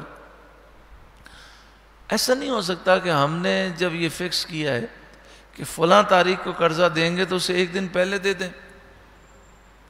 اللہ تعالیٰ اس چیز کی ہر ایک کو سمجھ عطا فرمائے، اور ہمارے معاشرے کے اندر توبہ استغفر اللہ، جتنے کاروباری لوگ ہیں آپ ان سے پوچھ کے دیکھ لیں، لاکھوں روپے پھنسے ہوئے ہیں، بعض لوگوں کے کروڑوں روپے پھنسے ہوئے ہیں، لوگ دینے کے لیے تیار نہیں، اور بس ایک ہی سوچ بنی ہے، تنگ آ کر خود ہی آئے گا اور کہے گا یار اتنے معاف کیے، بس اتنے تو دے دو، تو اس طرح جان چھوٹے گی، پیسے بچ جائیں گے۔ اللہ تعالیٰ اس کی فکر عطا فرمائے، اور پھر اس کے بعد یہ کر کے ہمیں ملا کیا، برکت چلی گئی، سکون چلا گیا، بیماریاں، پریشانیاں، مصیبتیں، کیا ملا ہمیں ان چیزوں سے؟ اللہ تعالیٰ ہم سب پر کرم فرمائے۔ تو بات یہ چل رہی تھی کہ فرمایا کہ بندہ مومن نہیں ہو سکتا جب تک کہ وہ رسول اللہ کے فیصلے کو تسلیم نہ کرے۔ تو مارکیٹ فیصلہ کرے گی یہ کیا چیز ہے، شریعت فیصلہ کرے گی۔ ہر مسئلے میں آپ پوچھیں اللہ کا حکم کیا ہے، رسول صلی اللہ علیہ وسلم کا حکم کیا ہے، جو شریعت کا حکم ہے اس پر ہم چلیں گے۔ مارکیٹ کے اصول تو بعض اصول یہودیوں کے مطابق ہیں، بعض عیسائی اصول چل رہے ہیں، بعض ہندوانہ نظام چل رہا ہے، تو یہ نظام اسلامی تو نہیں ہے۔ ہاں مارکیٹ میں جو اصول اسلامی ہیں اس کے مطابق چلیں، جو غیر اسلامی ہے اس کو بدلیں، اسلام کے مطابق ہمیں چلنا ہے۔ ثم لا یجدوا فی انفسہم حرجا مما قضیت، اے محبوب پھر جو آپ فیصلہ کریں، مومن اپنے دل میں کوئی کجی محسوس نہ کرے، یعنی شریعت کا فیصلہ لے، اللہ اس کے رسول کا فیصلہ لے، اور جو رسول اللہ نے فیصلہ کیا اسے دل و جان سے قبول کرے، وہی مومن ہے۔ وَيُسَلِّمُ تَسْلِيمًا، اور جی سے تسلیم کر لے۔ وَلَوْ أَنَّا كَتَبْنَا عَلَيْهِمْ أَنِ اقْتُلُوا أَنفُسَكُمْ أَوِ اخْرُجُوا مِنْ دِيَارِكُمْ مَا فَعَلُوهُ إِلَّا قَلِيلٌ مِّنْهُمْ، اور اگر ہم ان پر فرض کرتے کہ اپنے آپ کو قتل کرو یا اپنے گھر بار چھوڑ کر نکل جاؤ، تو ان میں تھوڑے ہی ایسا کرتے۔ اس کا شان نزول یہ ہے کہ جب مسلمانوں نے یہ سنا کہ بنی اسرائیل کو یہ حکم ہوا کہ جب ان سے گناہ ہو گیا اور بنی اسرائیل کی اکثریت نے بچھڑے کی پوجا کی، پھر انہوں نے توبہ کر لی، لیکن موسیٰ علیہ السلام کی شریعت میں یہ تھا کہ اگر کوئی مسلمان مرتد ہو جائے، جب بنی اسرائیل کے لوگوں نے بچھڑے کی پوجا کی تو کافر ہو گئے، مرتد ہو گئے، تو ان کی شریعت میں یہ تھا اگر وہ توبہ بھی کر لے پھر بھی اس کی سزا موت ہے، توبہ بھی کر لے تو اس کی سزا موت ہے۔ جو نبی کریم صلی اللہ علیہ وآلہ وسلم کی جو شریعت ہے اس میں یہ کہ اگر مسلمان کافر ہو جائے، مرتد ہو جائے، تو 3 دن کی اس کو مہلت دی جائے گی، اگر اس نے توبہ نہیں کی تو اسے قتل کر دیا جائے گا، اور اگر وہ توبہ کر لے گا تو اسے معاف کر دیا جائے گا۔ لیکن موسیٰ علیہ السلام کی شریعت میں کیا تھا کہ اگر وہ مرتد ہو جائے، اب مرتد ہونے کے بعد دوبارہ توبہ کر لے تو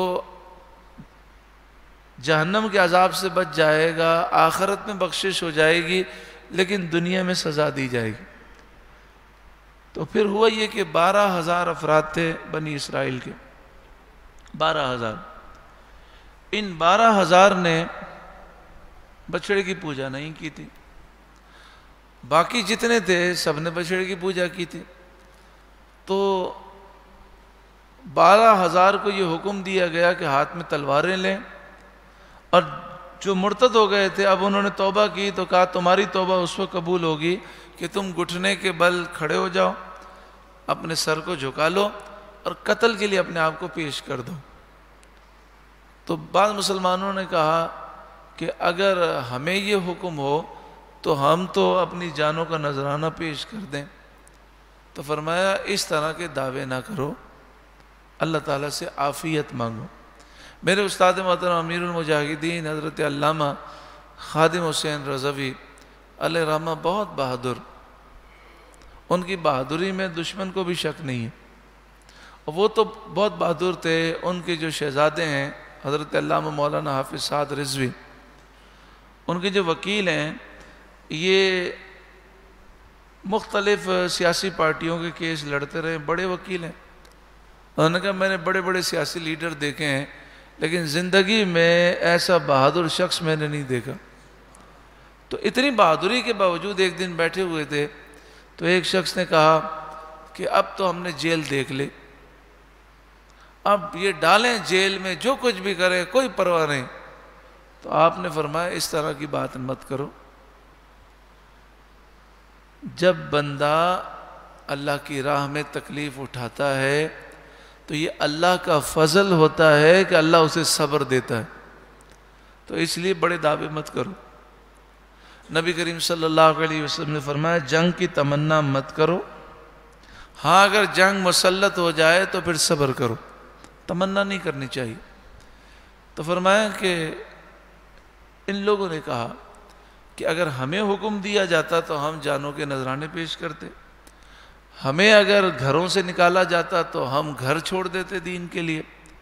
تو فرمایا ما فعلوه الا قلیل منهم، اگر ہم یہ فرض کرتے تو یہ جو دعویٰ کر رہے ہیں ان میں سے تھوڑے لوگ اس پر عمل کرتے۔ اللہ تعالیٰ آزمائش سے بچائے، اور آزمائش آئے تو اللہ استقامت عطا فرمائے۔ وَلَوْ أَنَّهُمْ فَعَلُوا مَا يُوعَظُونَ بِهِ، اگر وہ کرتے جن کا انہیں حکم دیا جاتا ہے، جو انہیں نصیحت کی جاتی ہے، اگر وہ اس پر عمل کرتے لَكَانَ خَيْرًا لَهُمْ، تو ضرور یہ ان کے لیے بہتر تھا۔ یعنی فرمایا کہ اگر یہ تکلیفیں آتی اور ان تکلیفوں میں صبر کرتے تو ان کے لیے بہتر تھا۔ وَأَشَدَّ تَثْبِيتًا، اور ایمان پر خوب جمنا ہوتا، یعنی اگر یہ تکلیفوں میں بھی اسلام پر قائم رہتے تو ایمان ان کا اور مضبوط ہو جاتا۔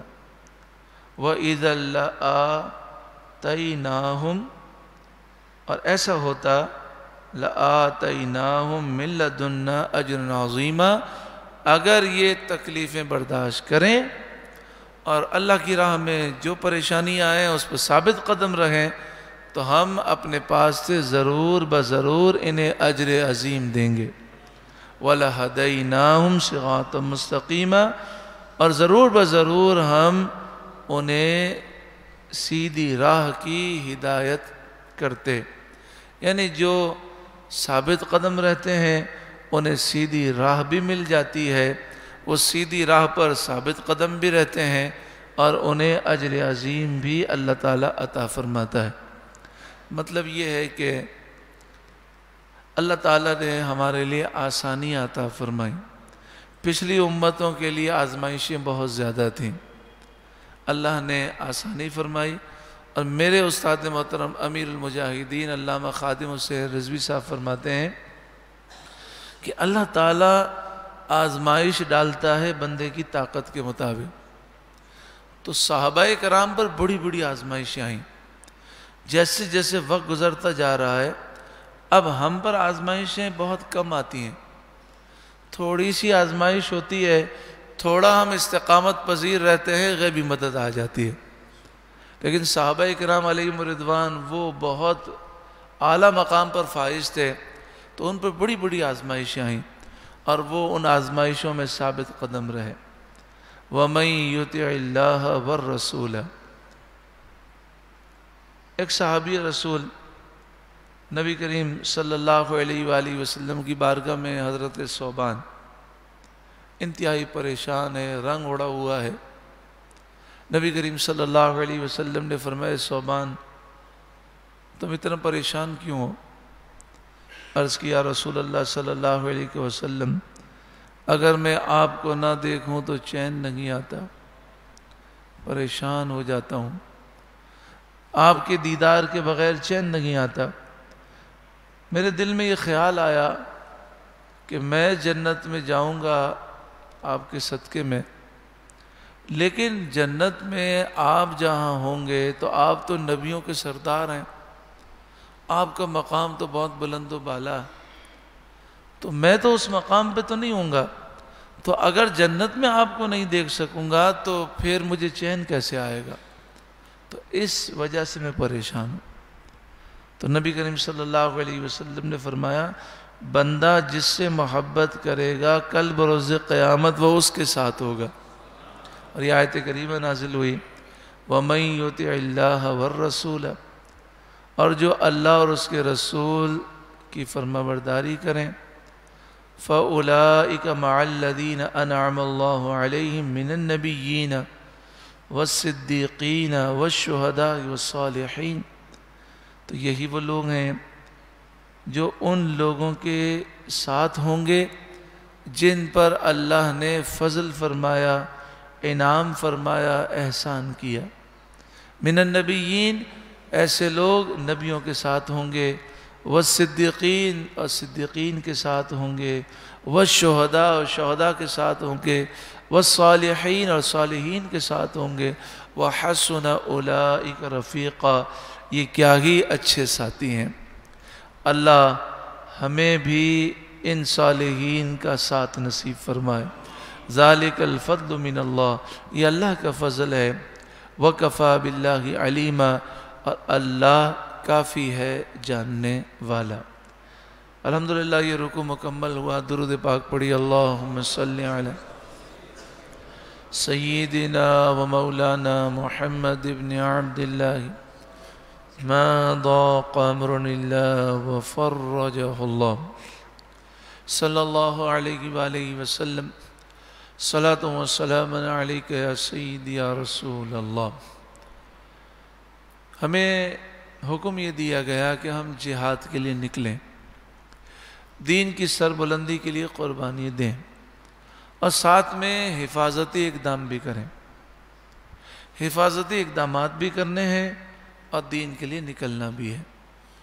نبی کریم صلی اللہ علیہ وآلہ وسلم جنگوں میں خود گئے، تشریف لے گئے. صحابہ اکرام جنگوں میں گئے. حالانکہ آپ جانتے ہیں اس زمانے میں بھی دور سے تیر سے وار کرنا کتنا آسان تھا، اور اگر کوئی تیر سے وار کرے تو ایک ہی تیر میں بندہ شہید ہو جائے. چلیں لوہے کی ٹوپی انسان پہن لیتا، لوہے کی جیکٹ پہن لیتا، لیکن گردن تو خالی ہوتی، چہرہ تو کھلا ہوتا، پیشانی تو کھلی ہوتی، تو خطرات تو تھے. تو بس یہ ہے کہ شہادت کے لیے جانا ہے اور میدان جنگ میں نکلنا ہے. باقی جہاں تک تعلق ہے جو حفاظت ہو سکتی ہے وہ حفاظت کریں. یہ نہیں کہ اب میدان جنگ میں جانا ہی چھوڑ دے بندہ حفاظت کے پیش نظر، تو یہ طریقہ یقیناً غلط ہے. سید الشہداء حضرت حمزہ رضی اللہ تعالیٰ شہید ہوئے. حضرت عمر رضی اللہ تعالیٰ عنہ پر نماز کی حالت میں قاتلانہ حملہ ہوا. حضرت علی رضی اللہ تعالیٰ عنہ پر قاتلانہ حملہ ہوا، آپ شہید ہوئے. تو یہ سارے معاملات بھی ہوتے رہے. اس کے باوجود صحابہ اور بزرگان دین نکلتے رہے، کیونکہ انہیں شہادت مطلوب تھی، وہ شہادت کو چاہتے تھے. حفاظتی اقدام کرتے تھے اللہ کے حکم کی وجہ سے، لیکن خواہش یہ ہوتی تھی کہ شہادت مل جائے. آپ دیکھیں ایک شخص کسی چیز کو بہت چاہتا ہو، پوری زندگی تمنا رہی ہوگی یہ چیز مجھے مل جائے، اور اچانک سے مل جائے تو خوش کتنا ہوتا ہے. ایسا معاملہ تھا حضرت علی رضی اللہ تعالیٰ عنہ. آپ ساری زندگی شہادت کی تمنا کرتے رہے. جیسے ہی آپ پر قاتلانہ حملہ ہوا، تو جنگوں میں کافی حملے ہوئے، لیکن اس حملے کے وار سے ہی آپ نے اندازہ لگا لیا کہ اب مجھے شہادت ملے گی. تو آپ نے کہا فزت برب الکعبہ، رب کعبہ کی قسم میں کامیاب ہو گیا. یعنی اس میں یہ اشارہ تھا کہ ان کو شہادت کی کتنی تمنا تھی. ارشاد فرمایا یا ایھا الذین آمنوا، اے ایمان والو، خذوا حذرکم، ہوشیاری سے کام لو، اپنی حفاظت کرو. فانفروا ثبات، اب انفروا جمیعا، پھر دشمن کی طرف تھوڑے تھوڑے ہو کر نکلو یا اکٹھے چلو. پہلے جو حفاظتی اقدام ہو سکتے ہیں وہ حفاظتی اقدام کرو، پھر یا تو سب مل کر دشمن کی طرف نکلو یا تنہا تنہا نکلو، لیکن جتنا ہو سکے حفاظتی اقدام کرو. حضرت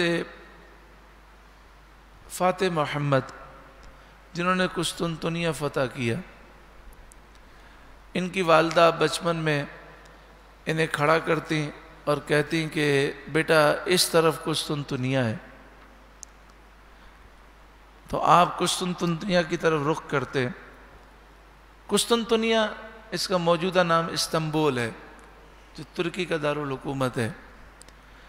نبی کریم صلی اللہ علیہ وآلہ وسلم نے اس کی فتح کی بشارت دی تھی، اور آپ نے فرمایا جو لشکر قسطنطنیہ کو فتح کرے گا وہ عظیم لشکر ہوگا اور اس کا امیر بھی عظیم ہوگا.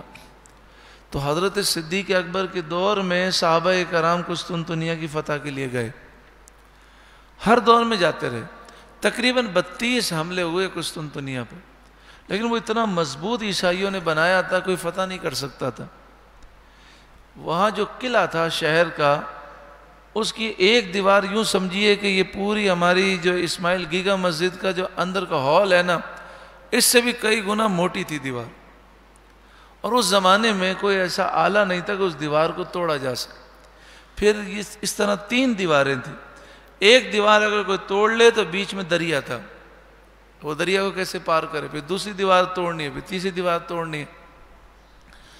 تو فاتح محمد جو ہیں، ان کی والدہ جو ہیں انہیں قسطنطنیہ کی طرف منہ کرواتی ہیں، استنبول کی طرف، اور کہتی بیٹی دعا کرو، اے اللہ مجھے قسطنطنیہ کا فاتح بنا دے. بچپن سے آپ کو اتنا جنون تھا کہ کمرہ بند کر کے آپ تلوار سے کھیلتے تھے، تو قسطنطنیہ کی فتح کا کھیل کھیلتے تھے. بچوں کے ساتھ بھی کہتے تھے بھائی ایک ہی کھیل کھیلیں گے، قسطنطنیہ میں فتح کرنا ہے، اور کھیل کے آخر میں فتح ہو جاتا ہے نا، جیسے بچے کھیلتے ہیں. آپ نے 21 سال کی عمر میں قسطنطنیہ فتح کیا. 21 سال کی عمر میں 19 سال کی عمر میں آپ بادشاہ بنے. اب بتائیے 19 سال کی عمر کتنی ہوتی؟ لیکن آپ کو جنون اتنا تھا کہ 19 سال کی عمر میں آپ نے 7 زبانیں سیکھی. 7 زبانیں، لینگویج آپ نے سیکھی، اس پہ مہارت حاصل کی. اس کی وجہ یہ تھی کہ آپ کو بہت بڑا سائنٹسٹ بننا تھا، تو آپ ساری کتابیں پڑھنا چاہتے تھے، وہ 7 زبانوں میں تھیں. تو آپ بہت بڑے سائنٹسٹ بنے، بہت بڑے انجینئر بنے، بہت بڑے عالم تھے، بہت بڑے حافظ تھے، قاری تھے، محدث تھے. 19 سال کی عمر میں دن رات آپ نے اپنا اس میں صرف کیا. اور پھر 19 سال کی عمر میں کئی مرتبہ قسطنطنیہ گئے، اور بار بار آ جا کر پورا نقشہ تیار کیا کہ ان کا حفاظتی اقدام کس طرح ہے، دیواروں کو توڑنے کے لیے اسلحہ کون سا چاہیے، کشتیاں کیسی ہوں گی. اب انہوں نے سوچا کہ میں یہ دیوار توڑ دوں گا تو پھر دریا ہے، دریا پار کیسے ہوگی؟ تو کشتیاں لے جانی تھیں. اب بڑی بڑی کشتیاں جو ہیں وہ قلعے تک کیسے لے جائیں، کیونکہ ریگستان تھا. تو انہوں نے ایک جدید ایسی ٹیکنیک ایجاد کی کہ کہ کشتیاں جو ہے وہ گھسیٹ کر صحرا میں لے گئے، اور پھر انہوں نے وہ دیواریں جو ہیں توڑی، پھر اندر گئے، اور پھر الحمدللہ قسطنطنیہ فتح ہوا۔ اس زمانے میں ایسا اسلحہ انہوں نے ایجاد کیا جو دنیا میں کسی کے پاس نہیں تھا۔ یہ سارا انہوں نے نقشہ تیار کیا، سارا منصوبہ بنا لیا۔ جیسے ہی بادشاہ بنے 19 سال کی عمر میں، 2 سال یہ خاموش رہے۔ 2 سال کے دوران انڈر گراؤنڈ یہ ساری تیاری کی، اور پھر 19 سال کے بعد 2 سال گزرے تھے، 21 سال کی عمر میں آپ نے قسطنطنیہ پہ حملہ کیا۔ پوری دنیا کے بادشاہ تھے، اور کہتے یہ ہیں کہ اس وقت فاتح محمد نے جتنے ملکوں پر حکومت کی، آج وہ 70 یا 80 ملک ہیں جس پر فاتح محمد کی حکومت تھی 21 سال میں یا 23 سال کی عمر میں۔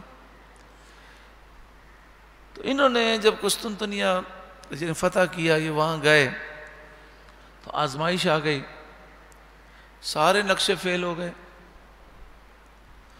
اور انہوں نے توپیں ماری، لیکن وہ دیوار جو ہے وہ توڑنے میں ناکام رہے۔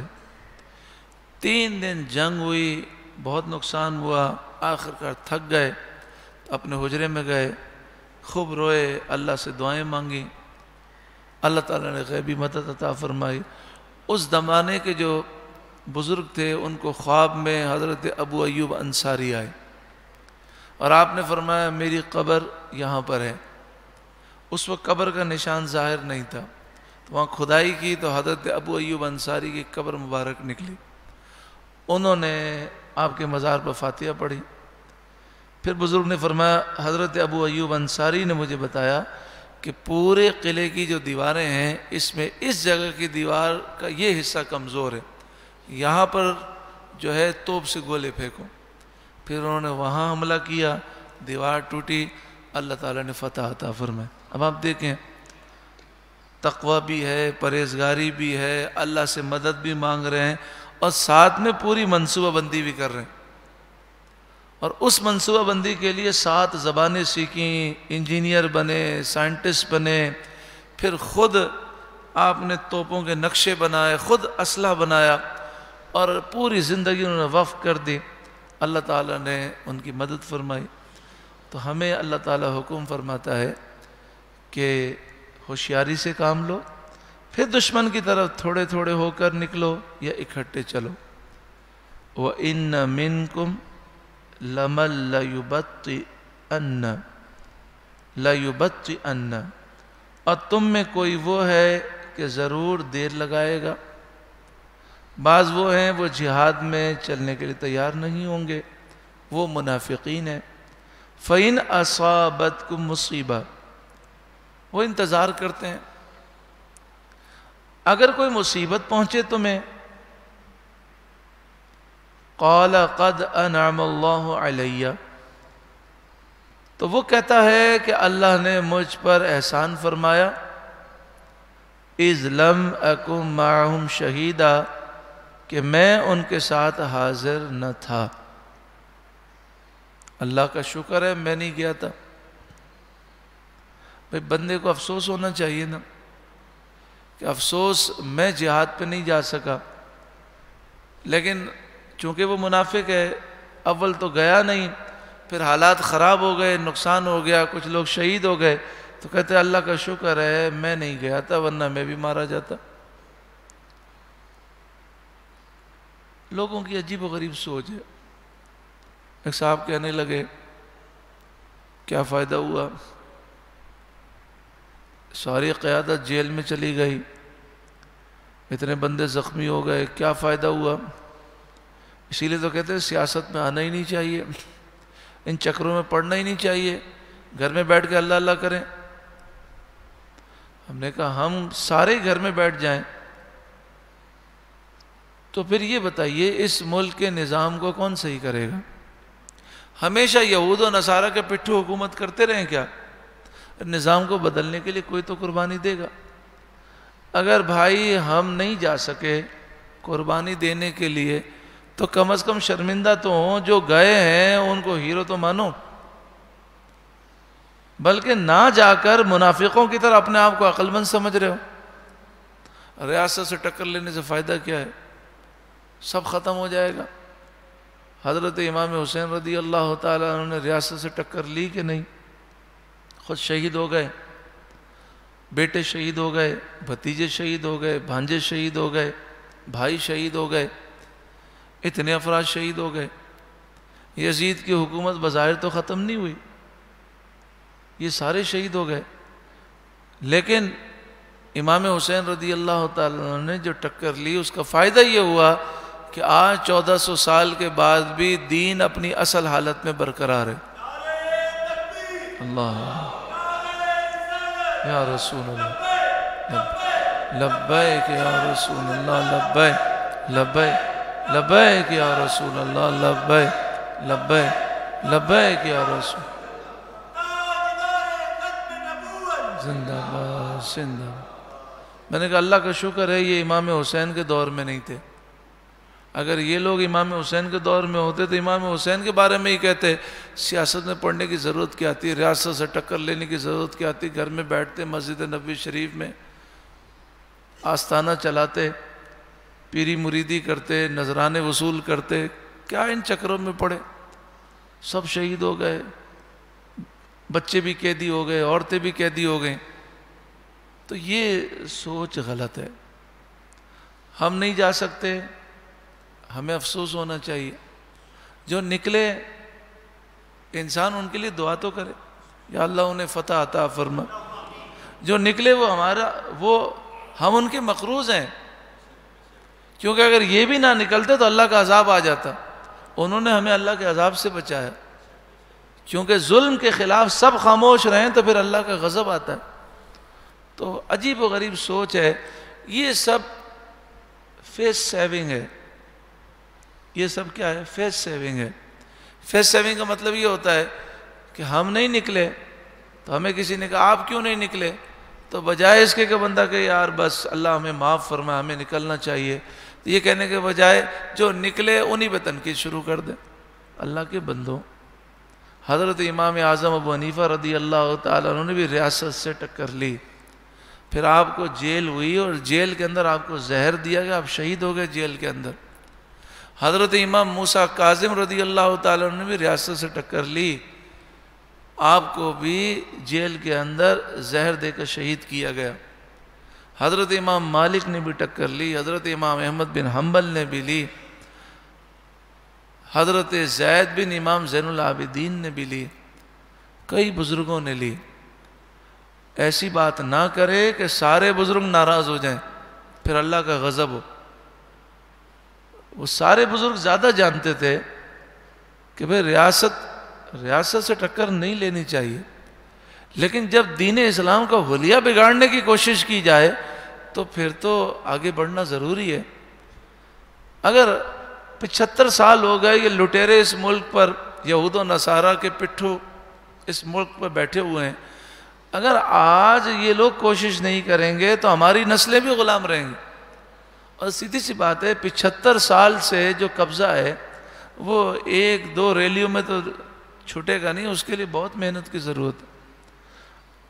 میں آپ کو بات بتاؤں، اس سال حکومت نے جشن عید میلاد النبی پر جتنا انہوں نے اہتمام کیا 3 سال میں انہوں نے نہیں کیا۔ یہ کیوں؟ یہ جو بار بار کہہ رہے ہیں ہم بھی عاشق رسول ہیں، ہم بھی ختم نبوت کے سپاہی ہیں، بار بار کیوں کہہ رہے ہیں؟ اس لیے کہہ رہے ہیں کہ علامہ خادم حسین رضوی صاحب کی قربانی کا نتیجہ ہے۔ انہوں نے اتنی قربانی دی کہ اب ان حکمرانوں کو یہ بات سمجھ میں آ گئی ہے کہ اگر اس قوم کو پتہ چل گیا نا کہ ہم یہود و نصارہ کے پٹھو ہیں تو قوم ہمیں زندہ گاڑ دے گی۔ تو انہیں ڈر لگتا ہے کہ پتہ بھی نہ چلے کہ ہم یہود و نصارہ کے پٹھو ہیں اور کام بھی ہم یہود و نصارہ کے کریں، اس لیے بار بار وہ اس جملے کو دہراتے ہیں ہم بھی عاشق رسول ہیں، ہم بھی ختم نبوت۔ حالانکہ آپ کو پتہ ہے آج سے 10 سال پہلے انہوں نے یہ طے کیا تھا، 10 سال 20 سال پہلے پاکستان کو لادینی ریاست بنائیں گے۔ بنگلہ دیش کے اندر قرارداد لائی جا رہی ہے کہ بنگلہ دیش کا اب مذہب اسلام نہیں رہے گا۔ یہی حالت پاکستان کی وہ کرنی تھی. یہ تو اللہ جزائے خیر دے ممتاز حسین قادری کو، اللہ جزائے خیر دے امیر المجاہدین کو، جنہوں نے ایک بہت بڑا بند ان کے خلاف باندھ دیا. اب یہ شکوں کی تو کیا، یہ کسی اسلامی شک کے بارے میں بات کرتے ہوئے ڈرتے ہیں کہ لوگ جو ہیں اسلام کے خلاف بات اب سننے کے لیے وہ بالکل تیار نہیں. قوم کو امیر المجاہدین نے بیدار کر دیا، اور انشاءاللہ تعالی امیر المجاہدین نے جو فرمایا ہوگا. آپ نے یقین سے فرمایا، اور جس یقین سے وہ کہتے ہیں ایسا لگتا ہے جیسے کسی نے انہیں بشارت دی ہے. آپ یہ فرمایا کرتے تھے، اے ظالموں اب تم دین کا راستہ نہیں روک سکتے، دین تخت پر ضرور آئے گا، انشاءاللہ آئے گا انشاءاللہ تعالی. ارشاد فرمایا یہ جہاد پہ جاتے نہیں ہیں، اور مسلمانوں کو تکلیف ہو جائے، نقصان ہو جائے، مسلمان شہید ہو جائیں، زخمی ہو جائیں، تو یہ منافق کہتے ہیں اللہ کا شکر ہے ہم نہیں گئے، جان بچ گئی. وَلَئِنْ أَصَابَكُمْ فَضْلٌ مِّنَ اللَّهِ، اور اگر تمہیں اللہ کا فضل مل جائے، فتح ہو جائے، مال غنیمت مل جائے، لَيَقُولَنَّ كَأَن لَّمْ تَكُن بَيْنَكُمْ وَبَيْنَهُ مَوَدَّةٌ، تو وہ ضرور کہے گا گویا تم میں اور اس میں کوئی دوستی نہ تھی. یا لیتنی کنت معہم فافوز فوزا عظیما، اے کاش میں بھی ان کے ساتھ ہوتا تو بڑی مراد پاتا. جب منافقین یہ دیکھتے کہ مسلمانوں کو فتح مل گئی، عزت مل گئی، تو کہتے کہ کاش میں بھی ان کے ساتھ چلا جاتا تو مال غنیمت مجھے بھی مل جاتا. فَلْيُقَاتِلْ فِي سَبِيلِ اللَّهِ الَّذِينَ يَشْرُونَ الْحَيَاةَ الدُّنْيَا بِالْآخِرَةِ، تو انہیں چاہیے کہ اللہ کی راہ میں جہاد کریں.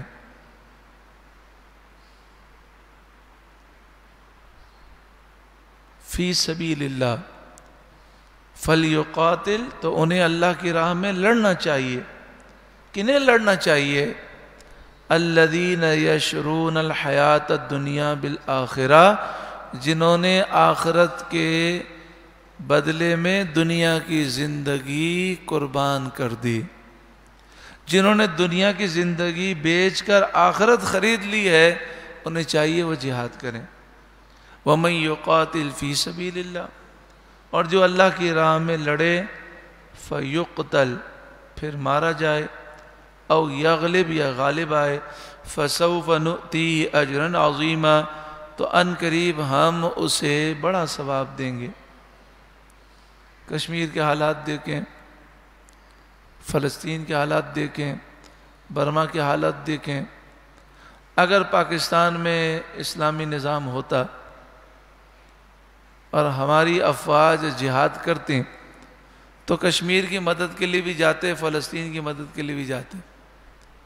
تو فرمایا وَمَا لَكُمْ لَا تُقَاتِلُونَ فِي سَبِيلِ اللَّهِ، اور تمہیں کیا ہوا کہ تم اللہ کی راہ میں نہیں لڑتے. وَالْمُسْتَضْعَفِينَ مِنَ الرِّجَالِ وَالنِّسَاءِ وَالْوِلْدَانِ، کمزور مرد، عورتیں اور بچے. الَّذِينَ يَقُولُونَ رَبَّنَا اخرجنا من هذه القرية، ان کمزور مردوں، عورتوں اور بچوں کی مدد کے لیے جہاد کیوں نہیں کرتے؟ بتائیے کشمیر میں کمزور مرد نہیں ہیں، کشمیر میں عورتیں نہیں ہیں، بچے نہیں ہیں جن پہ ظلم ہو رہا ہے. برما میں 5 لاکھ مسلمانوں کو انہوں نے جلا دیا، مسلمانوں کے اعضاء کاٹ کر انہوں نے کباب بنائے. فلسطین میں کتنا ظلم ہے، تو یہ جہاد کون کرے گا؟ فرمایا ان بچوں کی مدد کے لیے، ان عورتوں کی مدد کے لیے، ان کمزور مردوں کی مدد کے لیے جہاد نہیں کرو گے. الذین یقولون، جو روز دعا کرتے ہیں، وہ دعائیں کرتے ہیں، ربنا اخرجنا من هذه القرية الظالم اهلها، اے ہمارے رب ہمیں اس بستی سے باہر نکال، یہاں کے رہنے والے بڑے ظالم ہیں۔ سوچیں جب کشمیر میں نوجوانوں کو روڈ پر گھسیٹا جاتا ہوگا، جب ماؤں کے سامنے بچوں کو ذبح کر دیا جاتا ہوگا، تو کیا مائیں دعا نہیں کرتی ہوں گی، یا اللہ مدد کو بھیج، یا اللہ محمد بن قاسم بھیج، سلطان صلاح الدین ایوبی بھیج۔ جہاد کا سبق تو بھلا دیا گیا۔ وَاجْعَلْ لَنَا مِن لَّدُنْكَ وَلِيًّا، اور ہمیں اپنے پاس سے کوئی حمایتی دے دے، کوئی مددگار دے دے، حمایتی دے دے۔ وَاجْعَلْ لَنَا مِن لَّدُنْكَ نَصِيرًا، اور ہمیں اپنے پاس سے کوئی مددگار دے دے۔ الَّذِينَ آمَنُوا، وہ لوگ جو ایمان لائے، يُقَاتِلُونَ فِي سَبِيلِ اللَّهِ، وہ اللہ کی راہ میں جہاد کرتے ہیں، لڑتے ہیں۔ جو لاہور سے چلے اسلام آباد کے لیے، ان کو اقتدار بھی نہیں چاہیے، روٹی بھی نہیں چاہیے، مکان بھی نہیں چاہیے، کپڑا بھی نہیں چاہیے، گیس بھی نہیں چاہیے، پیٹرول بھی نہیں چاہیے۔ وہ تو اس ملک میں دین اسلام چاہتے ہیں۔ وہ تو کہتے ہیں کہ ترکی کا صدر طیب اردوغان 10 ملکوں کے سفیروں نے ایک ٹویٹ کیا صدر کے خلاف۔ کتنے ملکوں نے؟ 10 ملکوں کے سفیروں نے ٹویٹر پہ ایک ٹویٹ کیا۔ طیب اردوغان اتنا ناراض ہوا کہ اس نے کہا ان 10 ملکوں کے سفیروں کو ملک سے نکال دو۔ اس میں امریکہ بھی ہے، کینیڈا بھی ہے، فرانس بھی ہے، نیوزی لینڈ بھی ہے، 10 ملک ہیں۔ اور یہاں ایک صدر کی گستاخی ہو جائے تو صدر کو اتنا غصہ آیا کہ اس نے کہا 10 کو نکال دو، 10 ملکوں کے سفیروں کو نکال دو۔ اور ہمارا مطالبہ یہ ہے کہ فرانس نے حکومتی سطح پر ہمارے نبی کی گستاخی کی ہے، تو کیا اتنی جرت نہیں ہے کہ تم یہ کہہ سکو کہ چونکہ فرانس کے صدر نے ہمارے نبی کی گستاخی کی ہے، ہم اس کے سفیر کو یہاں نہیں رکھ سکتے؟ اتنے بزدل، اتنے ڈرپوک۔ تو اب بتائیے یہ جو لاہور سے نکلے ان کا مطالبہ کیا تھا؟ حضور کی محبت میں نکلے، اور جنہوں نے شیلنگ کی، فائرنگ کی، جنہوں نے خندقیں کھودیں، جنہوں نے راستے روکے، جنہوں نے جیل میں ڈالا، جنہوں نے جھوٹے مقدمات بنائے، انہوں نے کس کو خوش کیا؟ یہود و نصارہ کو۔ تو ایک گروہ اللہ کے لیے کوشش کر رہا ہے، دوسرا شیطان کے لیے کوشش کر رہا ہے۔ یہاں بھی 2 ہی گروہ کا ذکر ہے۔ فرمایا الذین آمنوا یقاتلون فی سبیل اللہ، وہ لوگ جو ایمان لائے وہ اللہ کی راہ میں جہاد کرتے ہیں، اللہ کے لیے کوشش کرتے ہیں۔ والذین کفروا، اور جو کافر ہیں، یقاتلون فی سبیل الطاغوت، وہ شیطان کی راہ میں جنگ کرتے ہیں۔ تو اب ہمارے جو لوگ ہیں، ہماری جو حکومت انتظامیہ ہے، یہ کن کو خوش کر رہی ہے؟ اللہ کو، فرانس کو، امریکہ کو، دشمنان اسلام کو خوش کرنے کے لیے گولیاں برسائی جا رہی ہیں، بم پھینکے جا رہے ہیں، ان پر تیزاب پھینکا جا رہا ہے، زہریلی گیس پھینکی جا رہی ہے۔ اور یہ ہمارا میڈیا خاموش کیوں ہے؟ اس لیے کہ یہ دین اسلام کے لیے نکلیں۔ اگر 25 یا 30 بے حیا قسم کی گندی عورتیں نکلتی نا تو ہمارا سارا میڈیا دکھاتا، لیکن جو دین اسلام کے لیے نکلے تا حد نگاہ لوگ ہیں، لیکن میڈیا دکھانے کی جرت نہیں کر سکتا، کیونکہ یہ میڈیا بھی یہود و نصارہ کا اعلی کار بنا ہوا ہے، ان سے ان کو ڈالر اور پاؤنڈ چاہیے۔ تو کون کس کو خوش کر رہا ہے یہ دیکھ لیجئے۔ آگے فرمایا فَقَاتِلُوا أَوْلِيَاءَ الشَّيْطَانِ، پس تم شیطان کے دوستوں سے لڑو، تم شیطان کے دوستوں سے مقابلہ کرو۔ شیطان کون؟ فرانس، امریکہ۔ اور شیطان کے دوست کون ہیں؟ یہ قرآن کا معجزہ ہے۔ آپ قرآن پڑھیں تو ایسا لگتا ہے ابھی آیت نازل ہوئی ہے۔ قرآن تر و تازہ کتاب ہے۔ اب بتائیے یہ پڑھ کر کیا آج کے حالات کا ذکر نہیں ہے؟ شیطان کے دوستوں سے لڑو۔ شیطان کے دوست کون ہیں؟ کافر ہیں، مشرکین ہیں، یہود و نصارہ ہیں، دشمنان اسلام ہیں، اور ہمارے ملک میں جو اداروں میں اور حکومت میں غدار گھسے ہوئے ہیں، جو یہود و نصارہ کو خوش کرنے کے لیے، داد لینے کے لیے ظلم کرتے ہیں، وہ شیطان کے دوست ہیں۔ مقابلہ کیسے ہو؟ بہت طاقت ہے۔ یہودی ان کے ساتھ ہیں، عیسائی ان کے ساتھ ہیں، پورا یورپ کے 14 ملک ان کے ساتھ ہیں، امریکہ کی 52 ریاستیں ان کے ساتھ ہیں، پوری دنیا کے کافر ایک ساتھ ہیں۔ آپ دیکھیں نا، یہ Peoples Party, Muslim League, Noon, P T I آپس میں لڑتے رہتے ہیں، لیکن اسلام کے خلاف سب متحد ہیں، سب متحد ہیں، کسی کو کوئی تکلیف نہیں ہے، کسی کو کوئی اعتراض نہیں ہے، کیونکہ اسلام کے خلاف تو یہ سارے یہود و نصارہ کے پٹھو ہیں۔ تو اتنی طاقت ہے، خفیہ ایجنسیاں ہیں، فوج ہے، پوری دنیا 85% کافر ہیں، وہ بھی ہمارے خلاف، پھر حکومت میں، اداروں میں غدار گھسے، وہ بھی ہمارے خلاف، پھر ہمارے اپنے لوگ بھی خلاف، وہ بھی غلط فہمی کا شکار۔ مقابلہ کیسے ہو؟ تو شیطانی قوتیں تو بہت طاقتور ہوئی۔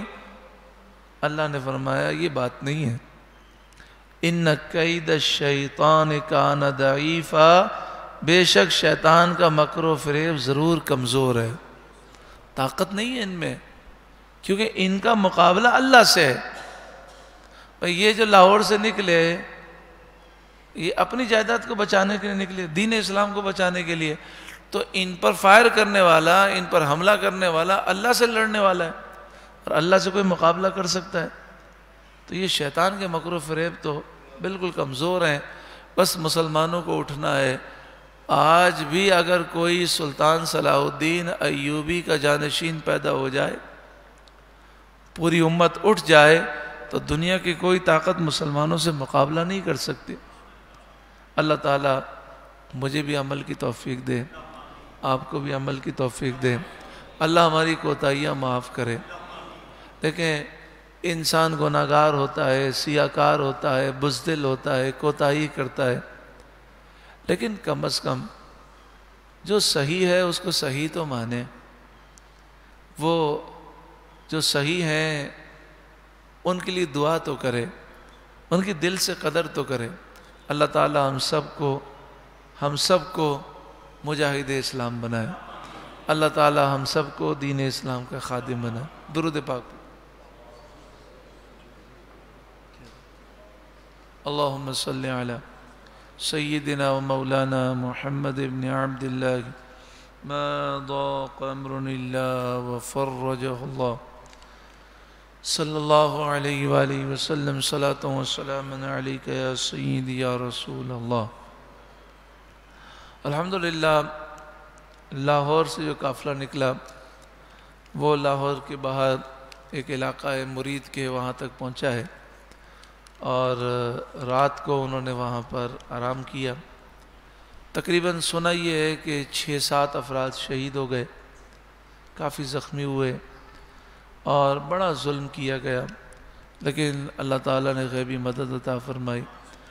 آگے بھی اللہ تعالیٰ خیر فرمائے، غیبی مدد عطا فرمائے۔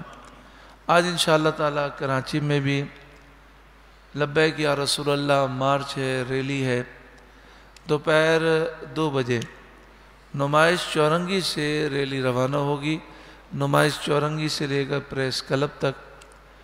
اللہ تبارک و تعالی اس ریلی کو بھی کامیاب فرمائے، اور دشمن پر اللہ تعالی ہیبت کو طاری فرمائے، ان پر خوف طاری فرما دے، حق کی پاور اور حق کا جو روب ہے اللہ تعالی ان پر طاری فرمائے، ایسے یہ ڈر جائیں، ایسا ان پر خوف طاری ہو کہ یہ اسلام کے مقابلے سے پیچھے ہٹیں اور ذلیل و رسوا ہوں۔ ہم تو یہ دعا کرتے ہیں کہ ہمارے جو یہاں حکمراں اور انتظامیہ میں جو پٹھو ہیں ان کے، اللہ انہیں بھی توبہ کی توفیق دے۔ آدمی اسلام سے غداری کرے اور پھر مدینہ شریف میں جوتے اتار کے حاضری دے، اس کی حاضری قبول نہیں ہوتی، کیونکہ جو قادیانیوں کو سپورٹ کرے، جو ہندوؤں اور سکھوں کو سپورٹ کرے اور مسلمانوں پہ ظلم کرے، اسلام سے غداری کرے، آسیہ ملونہ جو اتنی بڑی گستاخ عورت ہے اس کو ملک سے فرار کرے اور یورپ میں جا کر کہے کہ یہ میرا کمال ہے کہ میں نے مذہبی لوگوں کو دبا دیا اور ایک گستاخ کو فرار کرا دیا، تو جو گستاخوں کو فرار کرنے میں مدد دے وہ رسول اللہ کی بارگاہ میں کیا وہ فیض لے گا؟ تو اب جوتے اتارے، ننگے پاؤں جائے کہ ننگے سر جائے یا وہ سر کے بل جائے، حاضری تو اس کی قبول ہوتی ہے جو غدار نہ ہو۔ ہم ایسی چیزوں سے متاثر نہیں ہوتے، پہلے ہے عقیدہ، پہلے ہے ایمان۔ تو انسان غداری سے بچے، تو اسلام کے خلاف کام کرنا، دشمنان اسلام کو خوش کرنا اور سمجھتے ہیں کہ مسلمان ان چیزوں سے متاثر ہو جائیں گے۔ ہم تو ان لوگوں سے بھی متاثر نہیں ہوتے کہ جو جالی مبارک پہ کھڑے ہوتے ہیں، اور بعض لوگ سمجھتے ہیں جناب جالی پہ کھڑے ہیں، ہم کہتے ہیں جالی پہ تو کھڑا ہے لیکن عقیدہ اس کا صحیح نہیں ہے۔ پہلے غداری چھوڑے، حضور کا سچا غلام بنے، اب مدینے میں ہو کہ کراچی میں ہو کہ یمن میں ہو، حضور کا جو غلام ہے وہ ہمارے سر آنکھوں پر ہے۔ عبداللہ بن ابی حضور کے پیچھے نماز پڑھتا تھا، اس کی کوئی ویلیو نہیں، کیونکہ عقیدہ صحیح نہیں تھا، غدار تھا۔ اور حضرت اویس کرنی یمن میں تھے اور حضور فرماتے یمن سے مجھے محبت کی خوشبو آ رہی ہے۔ تو بندہ جہاں بھی ہو حضور کا عاشق ہو، غدار نہ ہو۔ تو ہم یہ دعا کرتے ہیں اللہ ان غداروں کو توبہ کی توفیق عطا فرمائے، اور اگر یہ ایسے ہی چلنے والے ہیں اور اسلام کو نقصان ہی پہنچاتے رہیں گے تو پھر ہم وہ دعا کرتے ہیں جو موسیٰ علیہ السلام نے دعا کی، یا اللہ فرعونیوں کے مال کو تباہ کر، فرعون کے مال کو تباہ کر، انہیں تباہ و برباد کر دے کہ یہ اسلام کو نقصان نہ پہنچا سکے۔ اللہ تعالیٰ خاص فضل و کرم فرمائے۔ تو آج یہ مارچ دوپہر 2 بجے نمائش چورنگی سے روانہ ہوگی۔ دعا فرمائے اللہ تعالیٰ غیبی مدد فرمائے، کامیابی نصیب فرمائے۔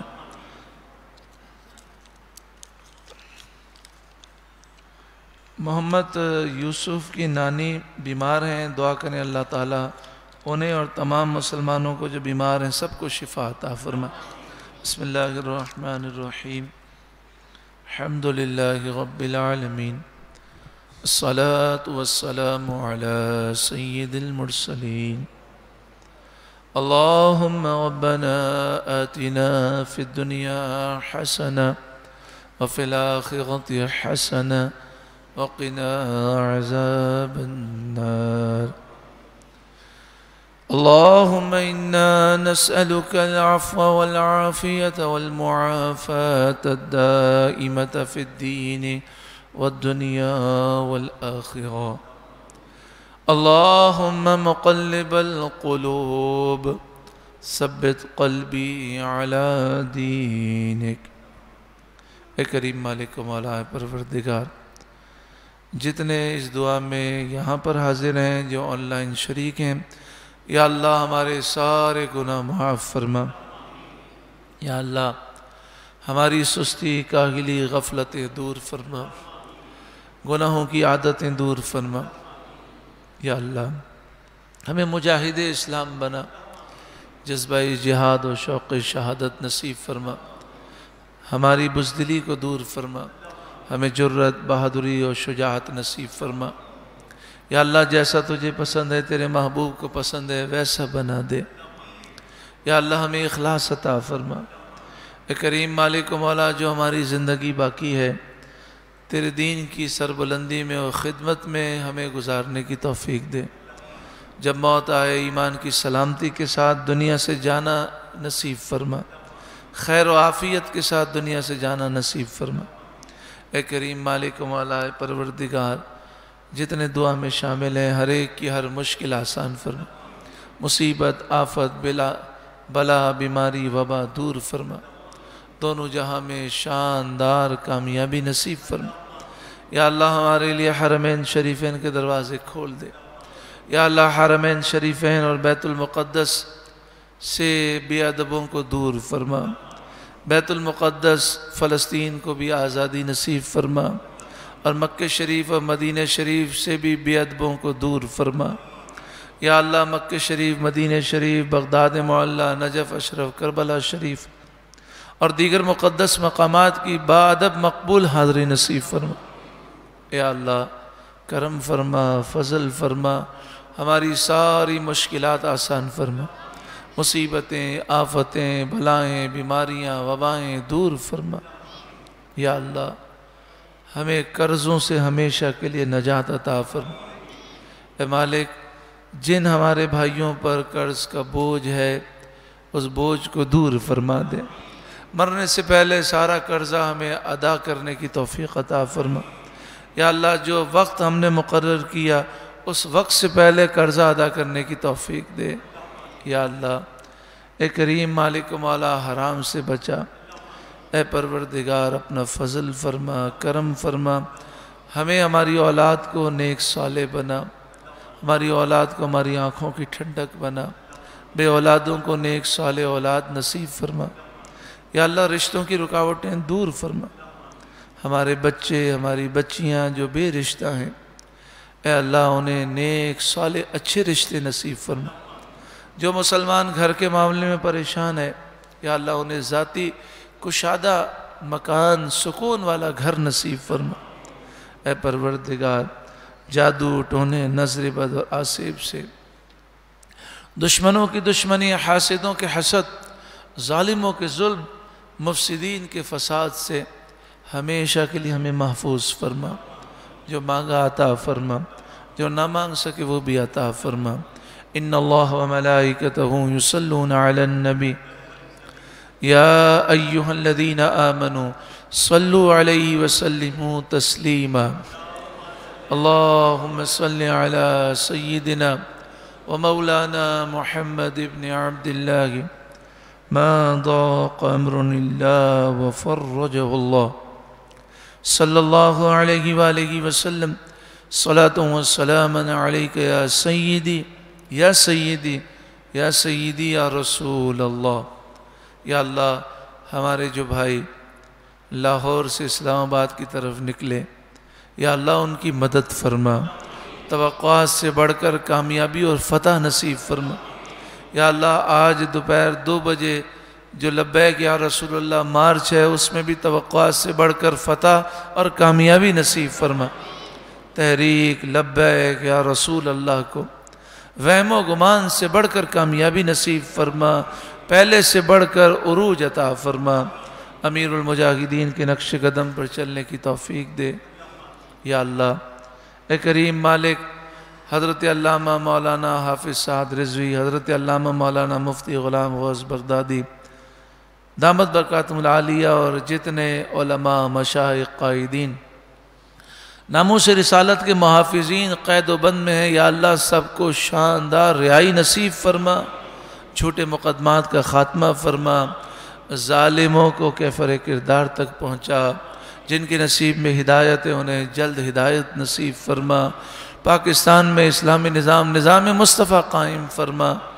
یا اللہ کرم فرما، فضل فرما، امن و سکون عطا فرما۔ صلی اللہ علیہ وآلہ وسلم۔ سبحانک اللہم و بحمدک، اشہد ان لا الہ الا انت، استغفرک و اتوب الیک۔ سبحان ربک رب العزت عما یصفون، والسلام علی المرسلین، والحمد للہ رب العالمین۔